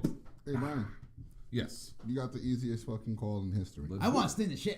You know what? I want Sting to change it up. I want Sting to pull out another Sting persona. Joker Sting. Fuck, man. We haven't seen him in a while, so. You know what I would love? Surfer? No, just for one lap. Just comes out. Wolfpack. Ooh, Wolfpack Sting. Red and Black Sting? Oh, I love Red and Black Sting. Ooh, that would actually be pretty cool. It can be Red and Black, but Wolfpack is owned by WWE. Yeah, fuck. Sting is a fucking goddamn god. Yeah. If Sting called Hunter and said, I want to just do, I want to use Hunter back. Yes, sir. Go ahead. Hey, we owe you for what Rollins did to you. Yes. Doc, you have, since you're injury prone now. Wow, thanks. I mean, you are. I mean, I am, yeah. But, anybody knows an injury. You got Dr. Britt Baker, DMD, versus Saraya. Ooh. The easiest call in fucking history. I mean, this really is the easiest call in fucking history. Not only will this be the easiest call in history, I'll go out on a limb right now. Go ahead. It might be one of the best women's matches of the year. Because if we get the Saraya that we saw down in NXT Mind you, remember people, she hasn't wrestled in 5 years. And she's been cleared for a while now, even though they're playing up the story that she just got cleared. The girl's been training. She's a natural in the fucking ring. Let's be honest, Paige didn't really have a lot of bad matches. She had a lot of bad competition at the time with all the divas and stuff, but she never really had a bad match on her own, like doing her own thing. Britt has improved every year since the beginning of AEW. And I honestly believe that these two girls are going to go out there and that crowd is going to be fucking hot because it's her first match back and these are the fans who want to see her. Even though I do feel they're going to boo her out of the building, I'm still going to go with Saraya to win this one. They're going to boo her? Yeah. The promo battle, the crowd was behind Britt. The crowd was fickle. It was fickle. That crowd was fickle as fuck because that crowd was behind fucking Saraya and then behind Britt and then behind Saraya. That crowd was fickle as fuck. I don't know why, but I feel like, with all due respect, Paige, I'm about to say Paige, Saraya is a better heel than a face. Yeah, she is a better heel than a face. She's a way better heel than a face. And I feel like Britt, the fans love Britt. AEW fans love Britt Baker. That's because she's that heel that just gotten over. Yeah, and Saraya's the new girl from the other company again. And we know how that goes from time to time. So, unfortunately, she's going to fall in the category of Ruby Soho. She's going to fall in the category of Athena, where, you know, you're going against a female pillar of the company, and the crowd's just going to go nuts for Britt. I don't think so. Saraya's going to win, and I feel like they're going to boo her. I don't think so. I think the crowd's going to be fucking hot for her. It's her first match. They're going to be hot for her. Don't get me wrong. If this was 2-3 matches in, I could agree with you. First match back, it's no fucking way. It was like when Punk's first match back. There was people went you could have put him in there with fucking God, and they would have booed God. Okay. They would have booed the fuck out of God. True. You know, this is somebody who the fans have been salivating. I'm sure they will turn and be fickle. Yeah. But they have been salivating for her return. Where is Full Gear, by the way? Did they say where it's at? It is Newark, New Jersey. Ooh. Yeah, that's kind of close to Pittsburgh. That crowd's gonna boo. That crowd's kind of close to Pittsburgh. I'm just saying. You gotta remember that. Yeah, they got a sports team rivalry going on with them too down there and stuff. Yeah, if Britt doesn't come out in the Steelers colors, she might have a chance of getting cheered. She's gonna come out there in the Steelers colors. She might. Yeah. All right, so I'm still going with Saraya to win. Yeah, Saraya winning. Saraya. All right. Hey Eddie. And the intergender, hoes, TBS championship. You could just stay with the hose belt. It's still the hose belt to me. You said the intergender. This motherfucker. They're fighting in Mexico. I'm sorry, the non-binary championship. The Can we? Ladies and gentlemen, this is our last episode on YouTube. Thank you very much. We appreciate all the love. We will be on TikTok, maybe. Hold on, wait, Kyle. What did you call that match again? What did you call that match again? Oh, I called it the intergender. Non-binary title. Match of the year. They call it the non-binary title. Fuck. We're going to hell. We're getting Me Too. By the way, she is a great Twitter follower. If you don't follow her on Twitter, she's fucking great. We're getting Me Too. We're getting Me Too. Go ahead. Yo, he said cheat.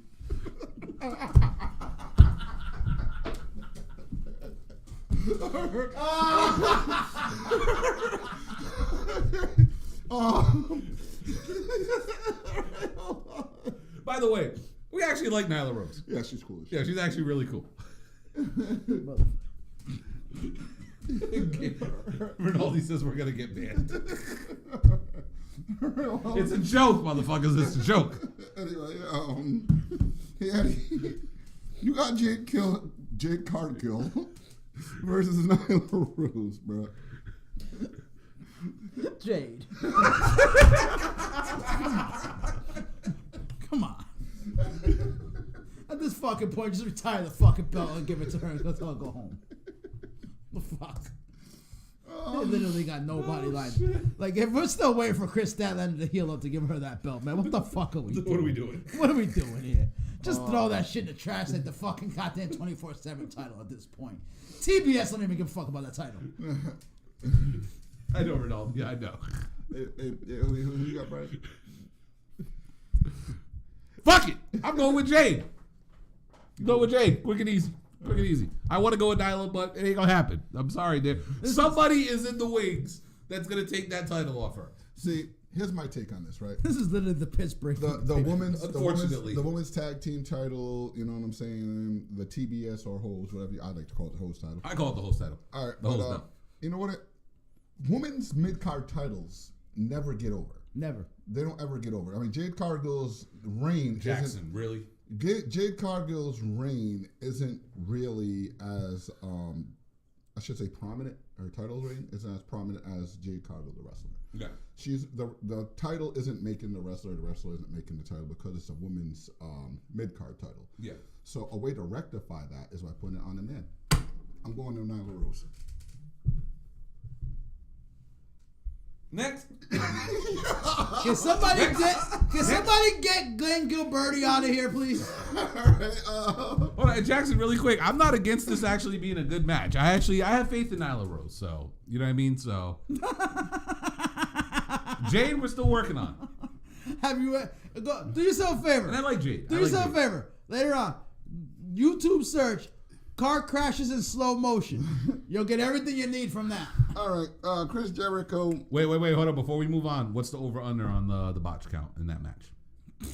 Because we hit the over last time. I'm gonna set it high. I'm going 8. You going 8? This match is going to be a 2-minute affair. I'm going 5. Sorry, James. I guess I'm taking the under. James, I'm taking the under. They botched the whole finish. James, I'm so sorry. Okay. He's about to get right to censor. Fuck, Stevie Richards about to walk in the door. That's why we came to YouTube.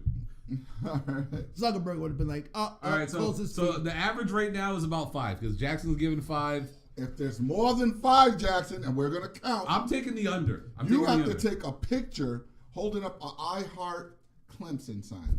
Ooh, you putting do on a skip? We're putting some do on it. Skip. Some do on a skip. I Heart Clemson. Even though Notre Dame just no, Ronaldo. 7.5 minutes that match? Oh hell no! All you need is 2 minutes to take a piss. The sad thing is, Ronaldo, I'm gonna take the over on the time, but I'm gonna go under on the botches. I'm going. If y'all are giving, I'm going 5 botches, 2 minutes. 5 botches, 2 minutes. Yeah, and they botched the whole ending sequence. There's good money on that. Hey, listen, man. What's better than a big? How are we gonna walk in and beat our asses? Big meaty men slapping meats with big meaty woman. All right, we got Chris Jericho. He doesn't have that washboard stomach. Chris Jericho. You got that gutter stuff. Versus Bryan Danielson versus Claudio Castagnoli versus Sammy Guevara. That's going to be a fucking for the match. Ring of Honor World Championship. And if Chris Jericho does win this match, he's just taking out at the same time 2 former Ring of Honor, pretty much prominent pillars. Who's got this one? And this is me. And like I said, when Chris Jericho wins, he will prove that sports entertainers are better than pro wrestlers. Throw up the outros. Throw him up. He's a wizard. God damn it, I agree with him because Chris Jericho is going to win. Because you know what? TK, listen to me. Listen to me. Adam Cole. Baby. I think that's who's going to just ring the fucking bell. I think Adam Cole's going to be the one to take it off him, too. I actually agree with you there. All right. I actually do agree with you, too. That's only 3-time Ring of Honor World Champion. First and foremost, this match is going to be a banger. Yeah. Second of all, this is Sammy's going to die. Sammy's going to turn face. Sammy's going to die. Sammy's going to turn face in this match. I'm calling it now. Is that possible? Huh? Is that possible? There's going to come a point in time where that crowd's going to be looking at because Jericho's going to have Sammy do something stupid. Sammy's going to get pissed, and that crowd's going to go nuts, and they're going to want Sammy to turn, and Please, sir, more porridge. This could be the beginning of Sammy turning face again. More porridge. Is that possible? I mean, No. Ty got an OnlyFans now, so The neckbeards are so goddamn jealous They really that he's hating on my boy. You have Why? a neck beard. No.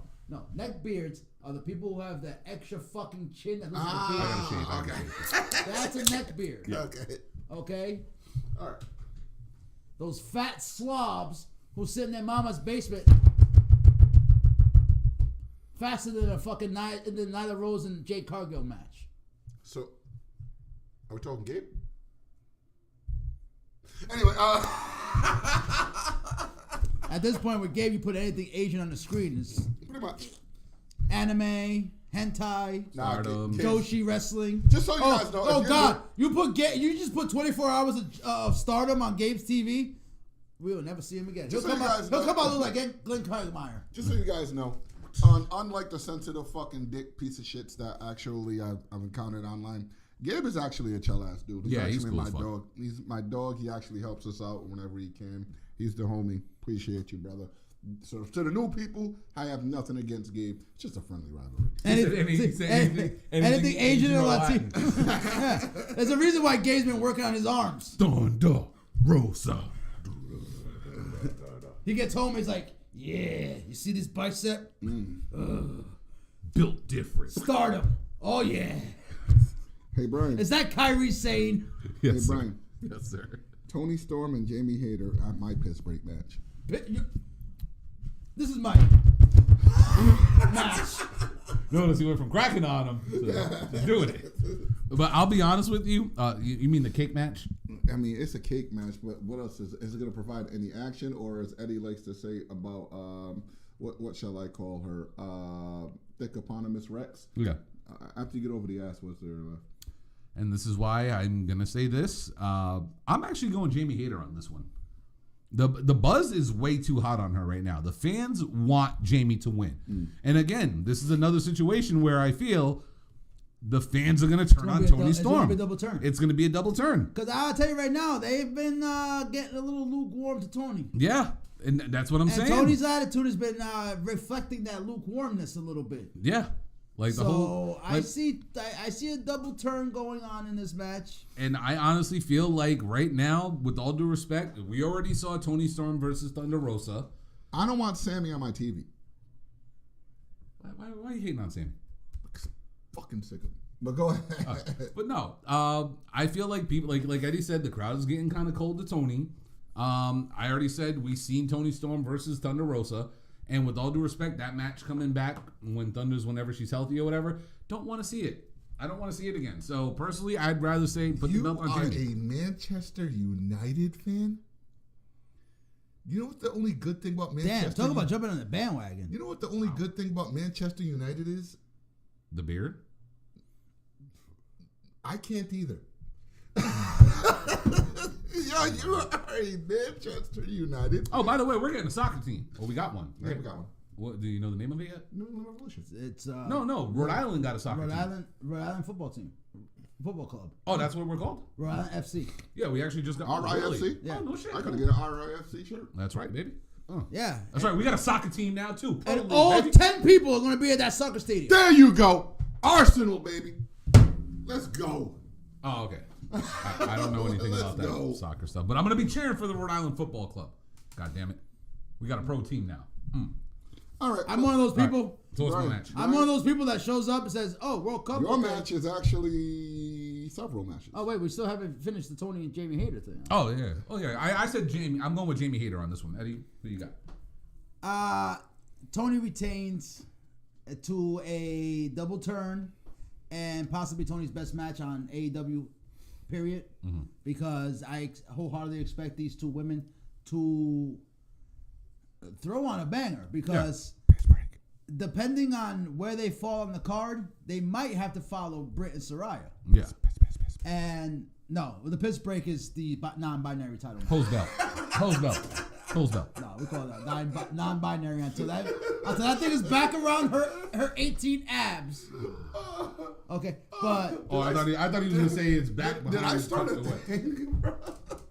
but that match, them women are gonna have to like I said, depending on where it falls, they might have to follow them too.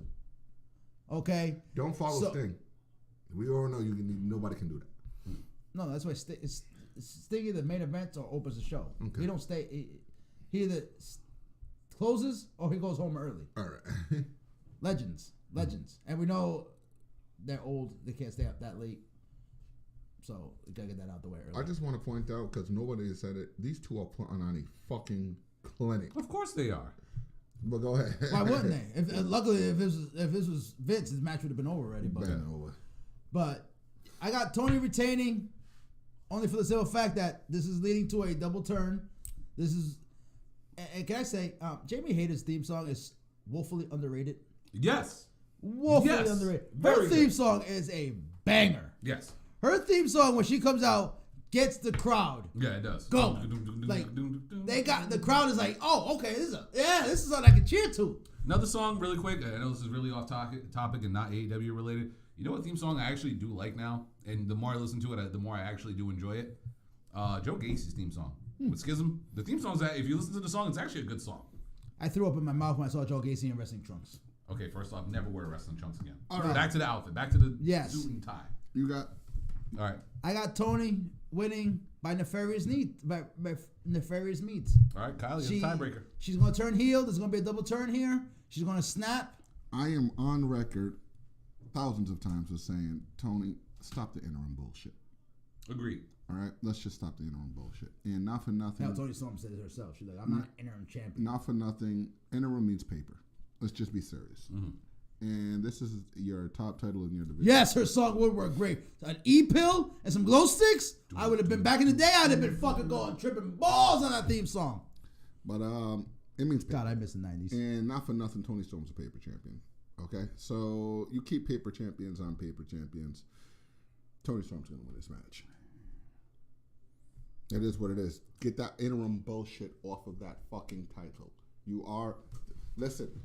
Thunder Rosa shows up on fucking Wednesday night to solidify a champion, or we are going to make her no longer interim. You are the women's champion.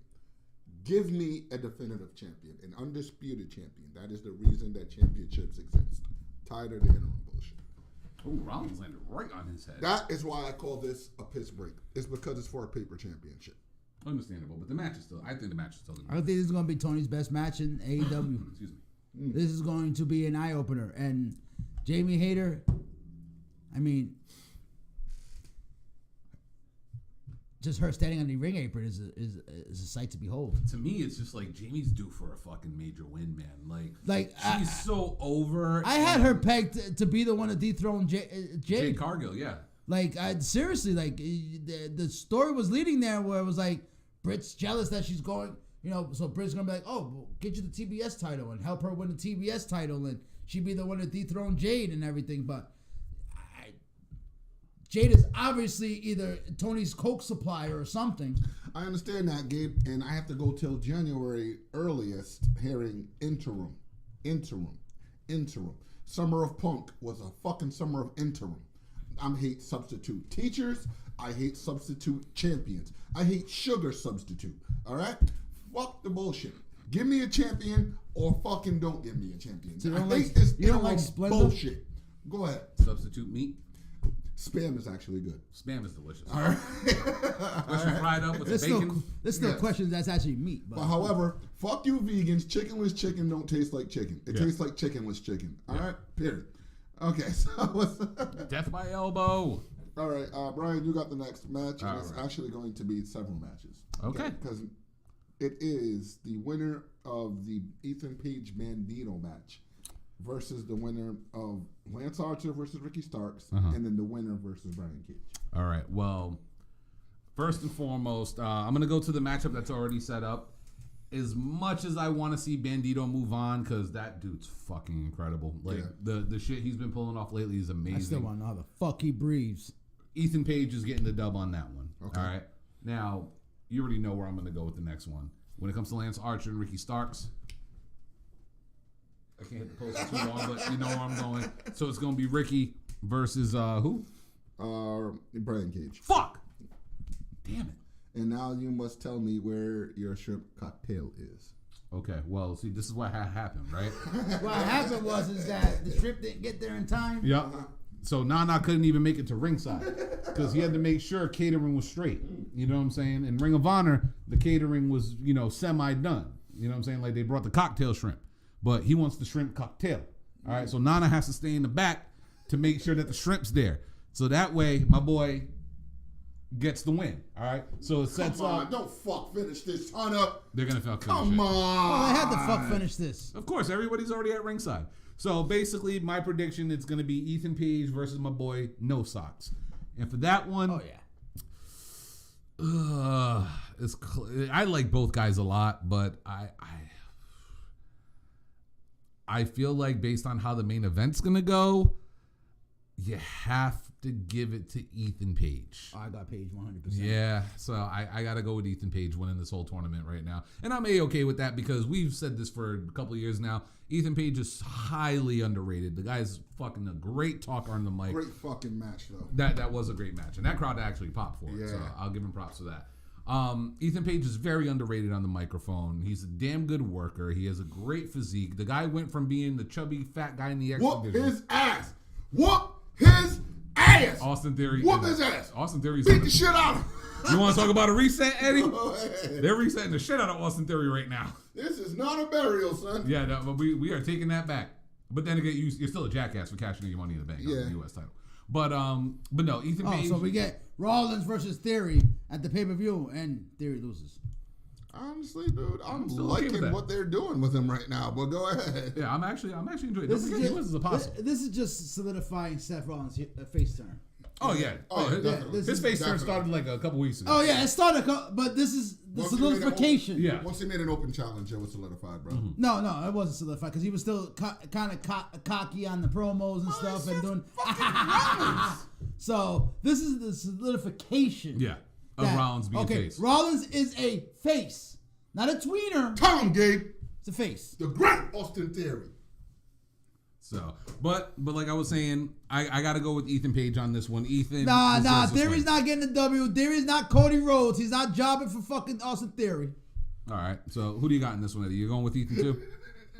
Oh yeah, I got Page. All right. I had Starks and Page in the finals. Time out. Hold on. He didn't fucking job for Cody Rhodes. Acknowledge the savior and the ender of racism. He came here to save the E. He started the work on saving the E. He dropped the dirt on Vince McMahon and got him off the fucking goddamn company. Okay? Cody Rhodes has been doing God's work behind the scene. Y'all just don't see it. Go ahead, Brian. Adrenaline in my zone. Something. Cody Rhodes. You haven't noticed? When Liberty was born, Trump lost office. Racism started dying down a little bit, and everything wasn't placid on because Liberty came and she set us free. So anyway, yeah, Brian. Your thoughts on the finale? Okay. Because we both got Ethan Page. Have you acknowledged Cody Rhodes today? Do I have to start that shit again? It's been a while. Do I have to start that shit again? You do not have to start that again. I think I have to start that shit again. You don't gotta start it again. Remember me? But between Ethan Page and Bandito, I actually have Bandito winning. Okay. I have Bandito winning. I have Bandito, and there's a reason why. Because Ricky Starks is going to beat Lance Archer. Let's just face facts, people. Lance Archer don't win. Come on. A damn shame too, man. Wait. In all fairness, Lance Archer is booked up for the next couple of fucking weeks. He's been in Japan anyway. Okay, so. He's literally flying over here to job and then go to Japan. Yeah. All right, and I don't think that. They might have already recorded the match. I'm gonna put it to you like this, guys. All right, they're stiff, dead stiff. You can't move, paraplegic, and then Brian Cage. The stiffest man in wrestling is not gonna beat Lance Archer. Excuse me, Ricky Starks. It's just not gonna fucking happen. I'll put the shrimp cocktail up to your shrimp cocktail. Brian Cage is. You don't have enough shrimp in the ocean to mess with my shrimp cocktail. Please. Yes, Rinaldi. And he saved the company with one fucking pack. You lost to a man with one boobie. That's how great Cody is. All right. Cody Luther, the King Rose. So you got Bandito and no socks. I got Bandito and what could actually be, not for nothing, the match of the night. Those two motherfuckers are good. Bandito's offense is fucking ridiculous. Phenomenal. It's crazy good. And Tony has a reputation, unless your name is Phil Brooks, when you get into the company, you pay your fucking dues. Mm-hmm. I don't think Bandito's going to get that one over Ricky. I think this is the coming out story because my pick's done. This is going to be the coming out party of. What upsets me about this is that we're not going to get one promo battle between Paige and Starks. You know how upsetting that is? We're not going to get one promo show off between Paige and Starks leading up to that match. Yeah. True. Because it'll happen at the pay-per-view. Yeah. How do you not give those two men a mic and say, okay, you guys got 10 minutes, go? What you got, brother? What? Oh, I got Paige and Starks in the finals and Paige winning. Yeah. Okay. Which is going to piss off everybody on the IWC because they're like, Ricky's buried. But no, Paige is, he is fucking ready. You want me to tell you why I'm going with Paige too on this and Paige and Starks? Look at the road Ricky would have to go through to get to the finals. He has to beat a Giant in Archer. He's got to beat the Machine in Brian Cage. He's going to have to go through Machine Page. is rusty as fuck. You ever seen iRobot or the robot movie with the dad and the kid? That motherfucker's a rock'em sock'em robot. Anyway. Oil can. but no. And this is my way out of Starks of Ricky Starks losing, right? Who is Ethan Page aligned with? Stokely. And? Jay. Firm. And who's part of the firm? Another Giant. In W. Morrissey. That can be the next storyline for Ricky. Because he's been slaying giants throughout that tournament. And then another giant also. Yeah. All right. So you got Ethan Page. Mm-hmm. I got Ricky Starks. Mm-hmm. He got Ethan Page. So we're officially on the Ethan Page bandwagon. All right. Next match is going to be Eddie. And you got the most over fucking team in AEW. Fuck FTR. I don't give a fuck what you say. When it comes to being over, there's nobody right now more over than the Acclaimed. You know why? Do you know why? I'll tell you why in just a second. I'll tell you why in just a second. It's because everybody loves the Acclaimed. That's right. Fuck. You don't love the Acclaimed? Get the fuck out of here. Versus Swerve and Agoy Patra. And my only question is not who's winning. It's who's turning heel in that match. We all know who's winning. Claim wins. God damn it, just cut the bullshit already and just make Swerve the fucking heel already. All right. He is a heel. He is a heel. At this point, he's such a natural heel too. At this point, he is full on heel, and Keith Lee is just, I hate to say it, he's just playing the dumb baby face right now. And one more thing about that, man. IWC, he's already came on his Twitter page and shut you the fuck up. The man loves being in AEW. Get over it. God damn. This is not going back to who? Oh my goodness. Just because the wife went back to the E doesn't mean that somebody's parlay just got fucked up. The Washington football team of commandment has just defeated the undefeated Eagles. Find an Eagle fan and hug them. Oh Dan, my God. Dan? Shout everybody tag Dan Dankins. They're going to be crying like a motherfucker on Facebook. We're thinking of you, Dan. Shout out to the Starting Five podcast. Here starts the collapse of the Eagles. All right, what's next? What happens to the Eagles every midseason? I don't know. I'm a gag reflex. I don't know how to control it. I'm choking. I'm choking on this big cock. He's choking. Next. It has begun. But yeah, the Acclaim win. Swerve finally turns.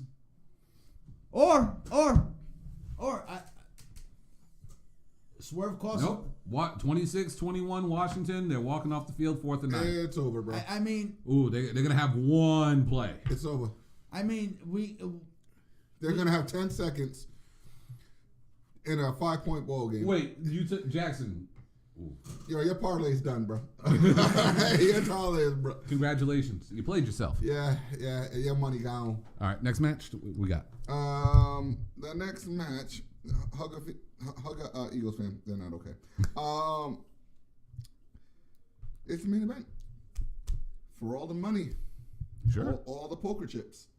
Wait, isn't there supposed to be a 6-man tag match that's supposed to magically appear? That's not officially booked, but quite Not possibly officially booked. could be booked 6-man tag match for the trios title.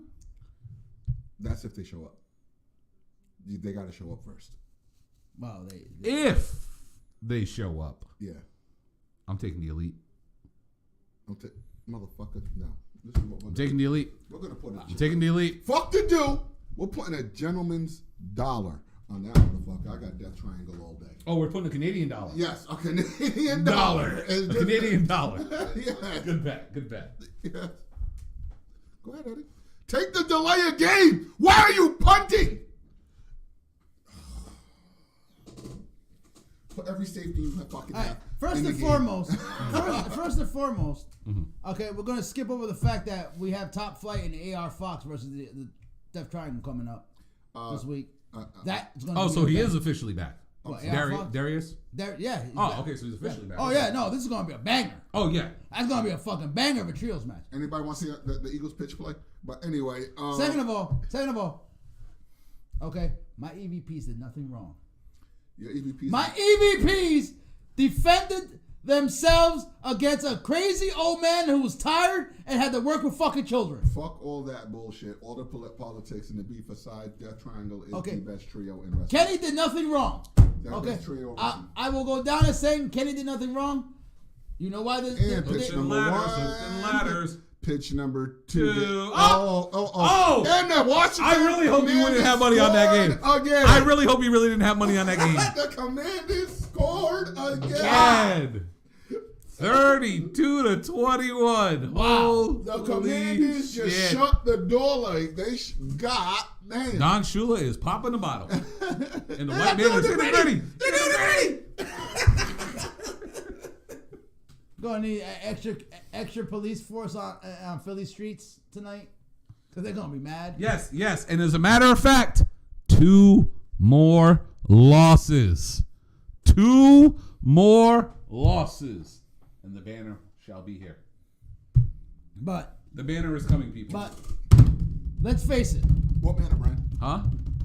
Oh, that would be the great Serpentico reaching 100 losses. We celebrate that over here, goddammit. Somewhere right now, Barry Horowitz is. Oh, and as a matter of fact, hold up. I gotta take a minute and say this. If y'all didn't watch Dark last week, this man and Peter Avalon put on a 5-star classic. Watch that match and tell me I'm wrong. All right, guys, let's get What? No. You watch that. I just skipped right over. No. You're going to pay my respect to my boy. All right. You mean to tell me that Brodus fucking Clay, the Funkasaurus, is the NWA World's Heavyweight Champion? And this man, Cutler, and Peter Avalon put on a... Hold on. Stop it. Cállate. All right? Those two put on a fucking banger of a match. That crowd was going... Stop it. No more beer for you. That place went ape shit for Brandon Cutler and Peter Avalon. Peter, check his meds. They got a better pump. This is why I shouldn't be drinking on these meds. They got a better pump than that fucking match. Than that. If you watch that, I dare somebody put on that match and tell me I'm lying. From the commentary, which was fucking hilarious. I'm sorry, Dina. To We the gave him alcohol with the greatness. meds. He's talking crazy. The tonight. greatness of that match. The moment You the have show two was... admins voting for a 24-hour chat ban. It might be the drugs. It might be the drugs. It's definitely the drugs. But that I'm going to put that, as soon as we are done here, that match is coming on this television and we are watching it because the crowd went I wild. gotta go do this. The crowd went wild. For him. What's in that weed you've been smoking? Okay, first I'm off, saying, what the hell did you get from DDM? huh? Don't worry about it. I'll tell you. I need to go pick up an eighth of myself. I'll tell you Oh, later. fuck. But no, watch that match and tell me I'm wrong. Please tell me that match isn't entertaining. What I do? Tell me out. What the fuck? You just put Cutler and Avalon in the same sentence of a great match. It was. It was better than the bullshit that NWA gave us. So can we talk about this main event? Because I really do got to go. Oh, you want to talk about main event caliber? They should have main evented the show. But no, Serpentico had to get another loss. Nah, I'm actually gotta watch it. All bullshit aside, it's pure comedy. The fact Fucking that you pure said comedy. Peter Avalon. Yeah. And Brandon Cutler. Hey, they have a better rivalry than fucking half of the wrestlers out right now. The show is better. I guarantee you it's better than half of the shit we saw on Raw for the past year. Kyle Chapman's going to catch Ladies and his gentlemen, Uber. Kyle Chapman has left the building. He's going to catch his Uber. I am his ride. He ain't going nowhere. Oh, shit. All right, so main event time. We know who the main event is. Eddie, who do you got? I mean, unless TK is trying to have people burn down the fucking goddamn stadium, it's MJF. They're in Jersey. They're in MJF's backyard. Yep. I mean, it's at this point, we don't know what the fuck this kid's gonna do in 2024. Reports that there's rumors and reports going around that he secretly already re-signed. Wouldn't be surprised. To an extension, and that TK gave him the bag, and that he is happy with the bag that he was given. Mm-hmm. So, but if it's true. Is it safe to talk about wrestling? If it's true that MJF has secretly resigned and everything, you got to capitalize on him now. You got to give him that title. If you're going to still run with the fact that he's going to be holding AEW hostage for a year and everything, you got to capitalize now because Moxley wants his fucking vacation. Yes, he does. And he deserves it. The grumpy old man with a muffin in his fucking mouth fucked that all up for him. Yeah. Okay? Fucked it up so bad that Renee said, fuck, I want to see my husband. I'll come work. The woman had to come to work for AEW to see her husband. To see her husband. Yes. Because the grumpy old man with the muffin fucked that all up. So the man wants his vacation. He needs his vacation. He has earned his fucking vacation. You gotta go, MJF. You unless you are trying to literally have the IWC have a fucking goddamn meltdown. Mine's exploding. Jersey set on fire. Mm-hmm. Long Island set on fire. Mm-hmm. They might go to Chicago and set that bitch on fire too, just out of spite. Of course, it's Mike Feld's fault. It wasn't Kyle's fault this time. So you have to go MJF. I guess I'll go next. By hook or crook. Since Eddie killed your mic. Yeah. And granted, and here's what I love. Uh-huh. JD, get your fucking feelings in check. Get your fucking emotions in check, motherfucker. Because you literally went on your fucking podcast Wednesday and said, oh, we had no build for the Moxley MJF match. Are you fucking stupid? MJF cut a visceral promo on ESPN or some podcast, which got aired. And Moxley came out and cut a fucking goddamn classic promo on the show. They've been teasing this match since before fucking Mox even won the belt back. But both men came out and did what they needed to do to hype it. But because they didn't have an old school face-to-face brawl, which could happen at the go-home show. Fans were cheering for MJF. Yes. Okay. He actually, quote unquote, is going to earn his title shot. His fucking promo with William Regal, his actual winning of the championship. I don't want to call it the Money Bank, call it the Big Poker Chip. Yeah. The fact that MJF took off and then became the number one contender. The underlying fucking elephant in the room that MJF is going to turn heel. He broke up with the firm. This man is literally selling the fuck out of this match. That is the single worst take on AEW wrestling I've ever fucking heard. And him and his little girlfriend came out and literally were bitching that there's no heat, no build for this pay-per-view. The fuck out of here. I'm listening to the show on Wednesday. I'm like, dude, your feelings are showing. Like, you're literally criticizing. Talk about there's no build. There's no... What the fuck? There's no build. The tag team title matches got fucking heat and build behind it. Yeah. Okay? As much as we shit on the non-binary title, That's got some little heat and story behind it. Yeah. Just because nobody cares doesn't mean there's nothing behind it. Jamie Hayter and Tony Storm have history. They have been telling you this history on commentary. They've been feuding since the day Tony Storm showed up. Okay? Every match on here has heat and shit going on with it. Ricky Starks and Paige, you might not think it, but they have fucking history. Yeah. Okay? Which that's why I'm mad, because we don't get a promo battle between the two of them before the pay-per-view. And I 100% agree. That would solidify all the history they have together. Okay? Every match has heat. Oh, that was a flag. Sting and Darby versus Jarrett and Lethal. That has nothing but... What the fuck are you talking about? Sting and Jarrett? That's history! Literally. And Jay Lethal is doing what Jay Lethal said he wanted to do. Get the young over. But because Jay Lethal isn't in the title match, he doesn't like that. Oh, what the fuck? What do you know what Jay Lethal likes? For all we know, Jay Lethal's walking in and saying, I don't want to be in title matches. As a matter of fact, I want to fight these kids. As a matter of fact, Jay Lethal wrestled for, as a matter of fact, they had under 20 minutes of possession. Damn. Jay Lethal actually wrestled for New World Wrestling Extreme, and shout out to New World Wrestling Extreme having their 20th anniversary in Massachusetts this past Saturday. Yes, Jay Lethal is running around living his best life. Okay, I had to turn off his podcast after his opening fucking segment because all they did was bitch about fucking last week's show. Oh, it wasn't good. I'm sorry, we didn't give you 20 fucking minutes of monologues. We gave you wrestling. It was weak. Shut your fucking face. We gave you wrestling matches. We gave you because the week before, it was all Ring of Honor. There was no bill for Full Gear. This past week was all bill for Full Gear. Mm-hmm.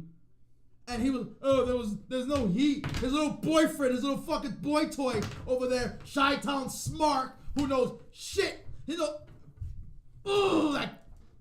Settle down, Davis.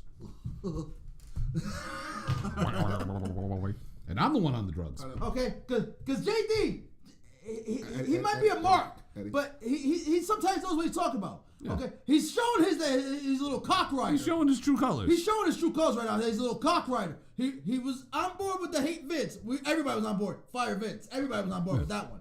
Okay. But now that Papa H is in charge, he's like, oh, well, fuck AEW. I defended them. Why don't they love me? Now I'm going to shit on every show because it's not booked like I want. I'm sorry. TK's not booking for JD from fucking NY. He's booking for his coke dealer. You're not even good enough to book for your own fucking show you do commentary on because Master P ain't calling you fucking advice. The Silent Monster got more fucking take on fucking what happens on Hog than you fucking do. Hey, Eddie. He's not wrong. Settle down. Eddie's not wrong. Settle down. So Kyle, who do you got? Somebody clip that shit and tag him on fucking Twitter. So he can block me and I can make another Twitter account, call him a bitch. Don't threaten me a good idea. All right, but seriously though, who you got? Main event. It has to be. As much as I love Mox, he's one of my favorite wrestlers in AEW, one of my top 3, period, in AEW. I'm not fucking debating that. He's top 3 and not number 1 in AEW. You think AEW, if you're not thinking fucking Kenny Omega, you're thinking Jon Moxley, period. But MJF has always been that one motherfucker who we were just waiting for the trigger to get pulled on, and not for nothing, it's shooting time. Yeah. I 100% agree. Cocked back on his knees. 100% agree. Put it this way, it's cocked, it's loaded, all you gotta do, the finger's already in the trigger. Yep. The index Hair trigger. there. Hair all trigger. you gotta do is this. That's it. And this is the beauty of pro wrestling sometimes. Like, as much as we sit there and we'll criticize every company and what they do and their bad booking decisions, NWA, there comes a point in time where we see the writing on the fucking wall, okay? And we're okay with going along for the ride. How do you make Scott D'Amore look good? Go ahead, bro. But no, no, the answer to that question. How does this man make Scott D'Amore look like a fucking Eddie? God? Go ahead, for real. bro. But no, I'll say like this. Vince in the Attitude Era. Yeah. Hey, I'll tell you right now, Masha Slamovich and Jordan Grace is going to be a fucking banger of a rematch. Okay. But like I said, there comes a point in time in wrestling where we need to just follow and go along for the ride. We've been going on this ride with MJF for 3 years now. We've been waiting for the day that this guy is coronated and holding a world title. Since day fucking one, we have been saying this kid is the star of this company. Mm-hmm. As much as we could talk about Jericho and Moxley and Kenny and anybody else they have in that company, since day fucking one, we said here multiple times. He is champion. It's just a matter of when. It's a matter of when. And unfortunately for Moxley, and we can all agree, he deserves his vacation. We all know he needs his vacation. And he has no shame. And there is no shame. He has no shame in doing the job for him. And no shame in doing the job for him. Bad news. So I'm going with MJF officially. I got some bad news for everybody. The Vikings are going to have home field advantage in the fucking playoffs. Here's another problem I have. Why isn't MJF out there cutting fucking visceral promos on John Moxley's wife? Why isn't he shitting all over Renee in promos?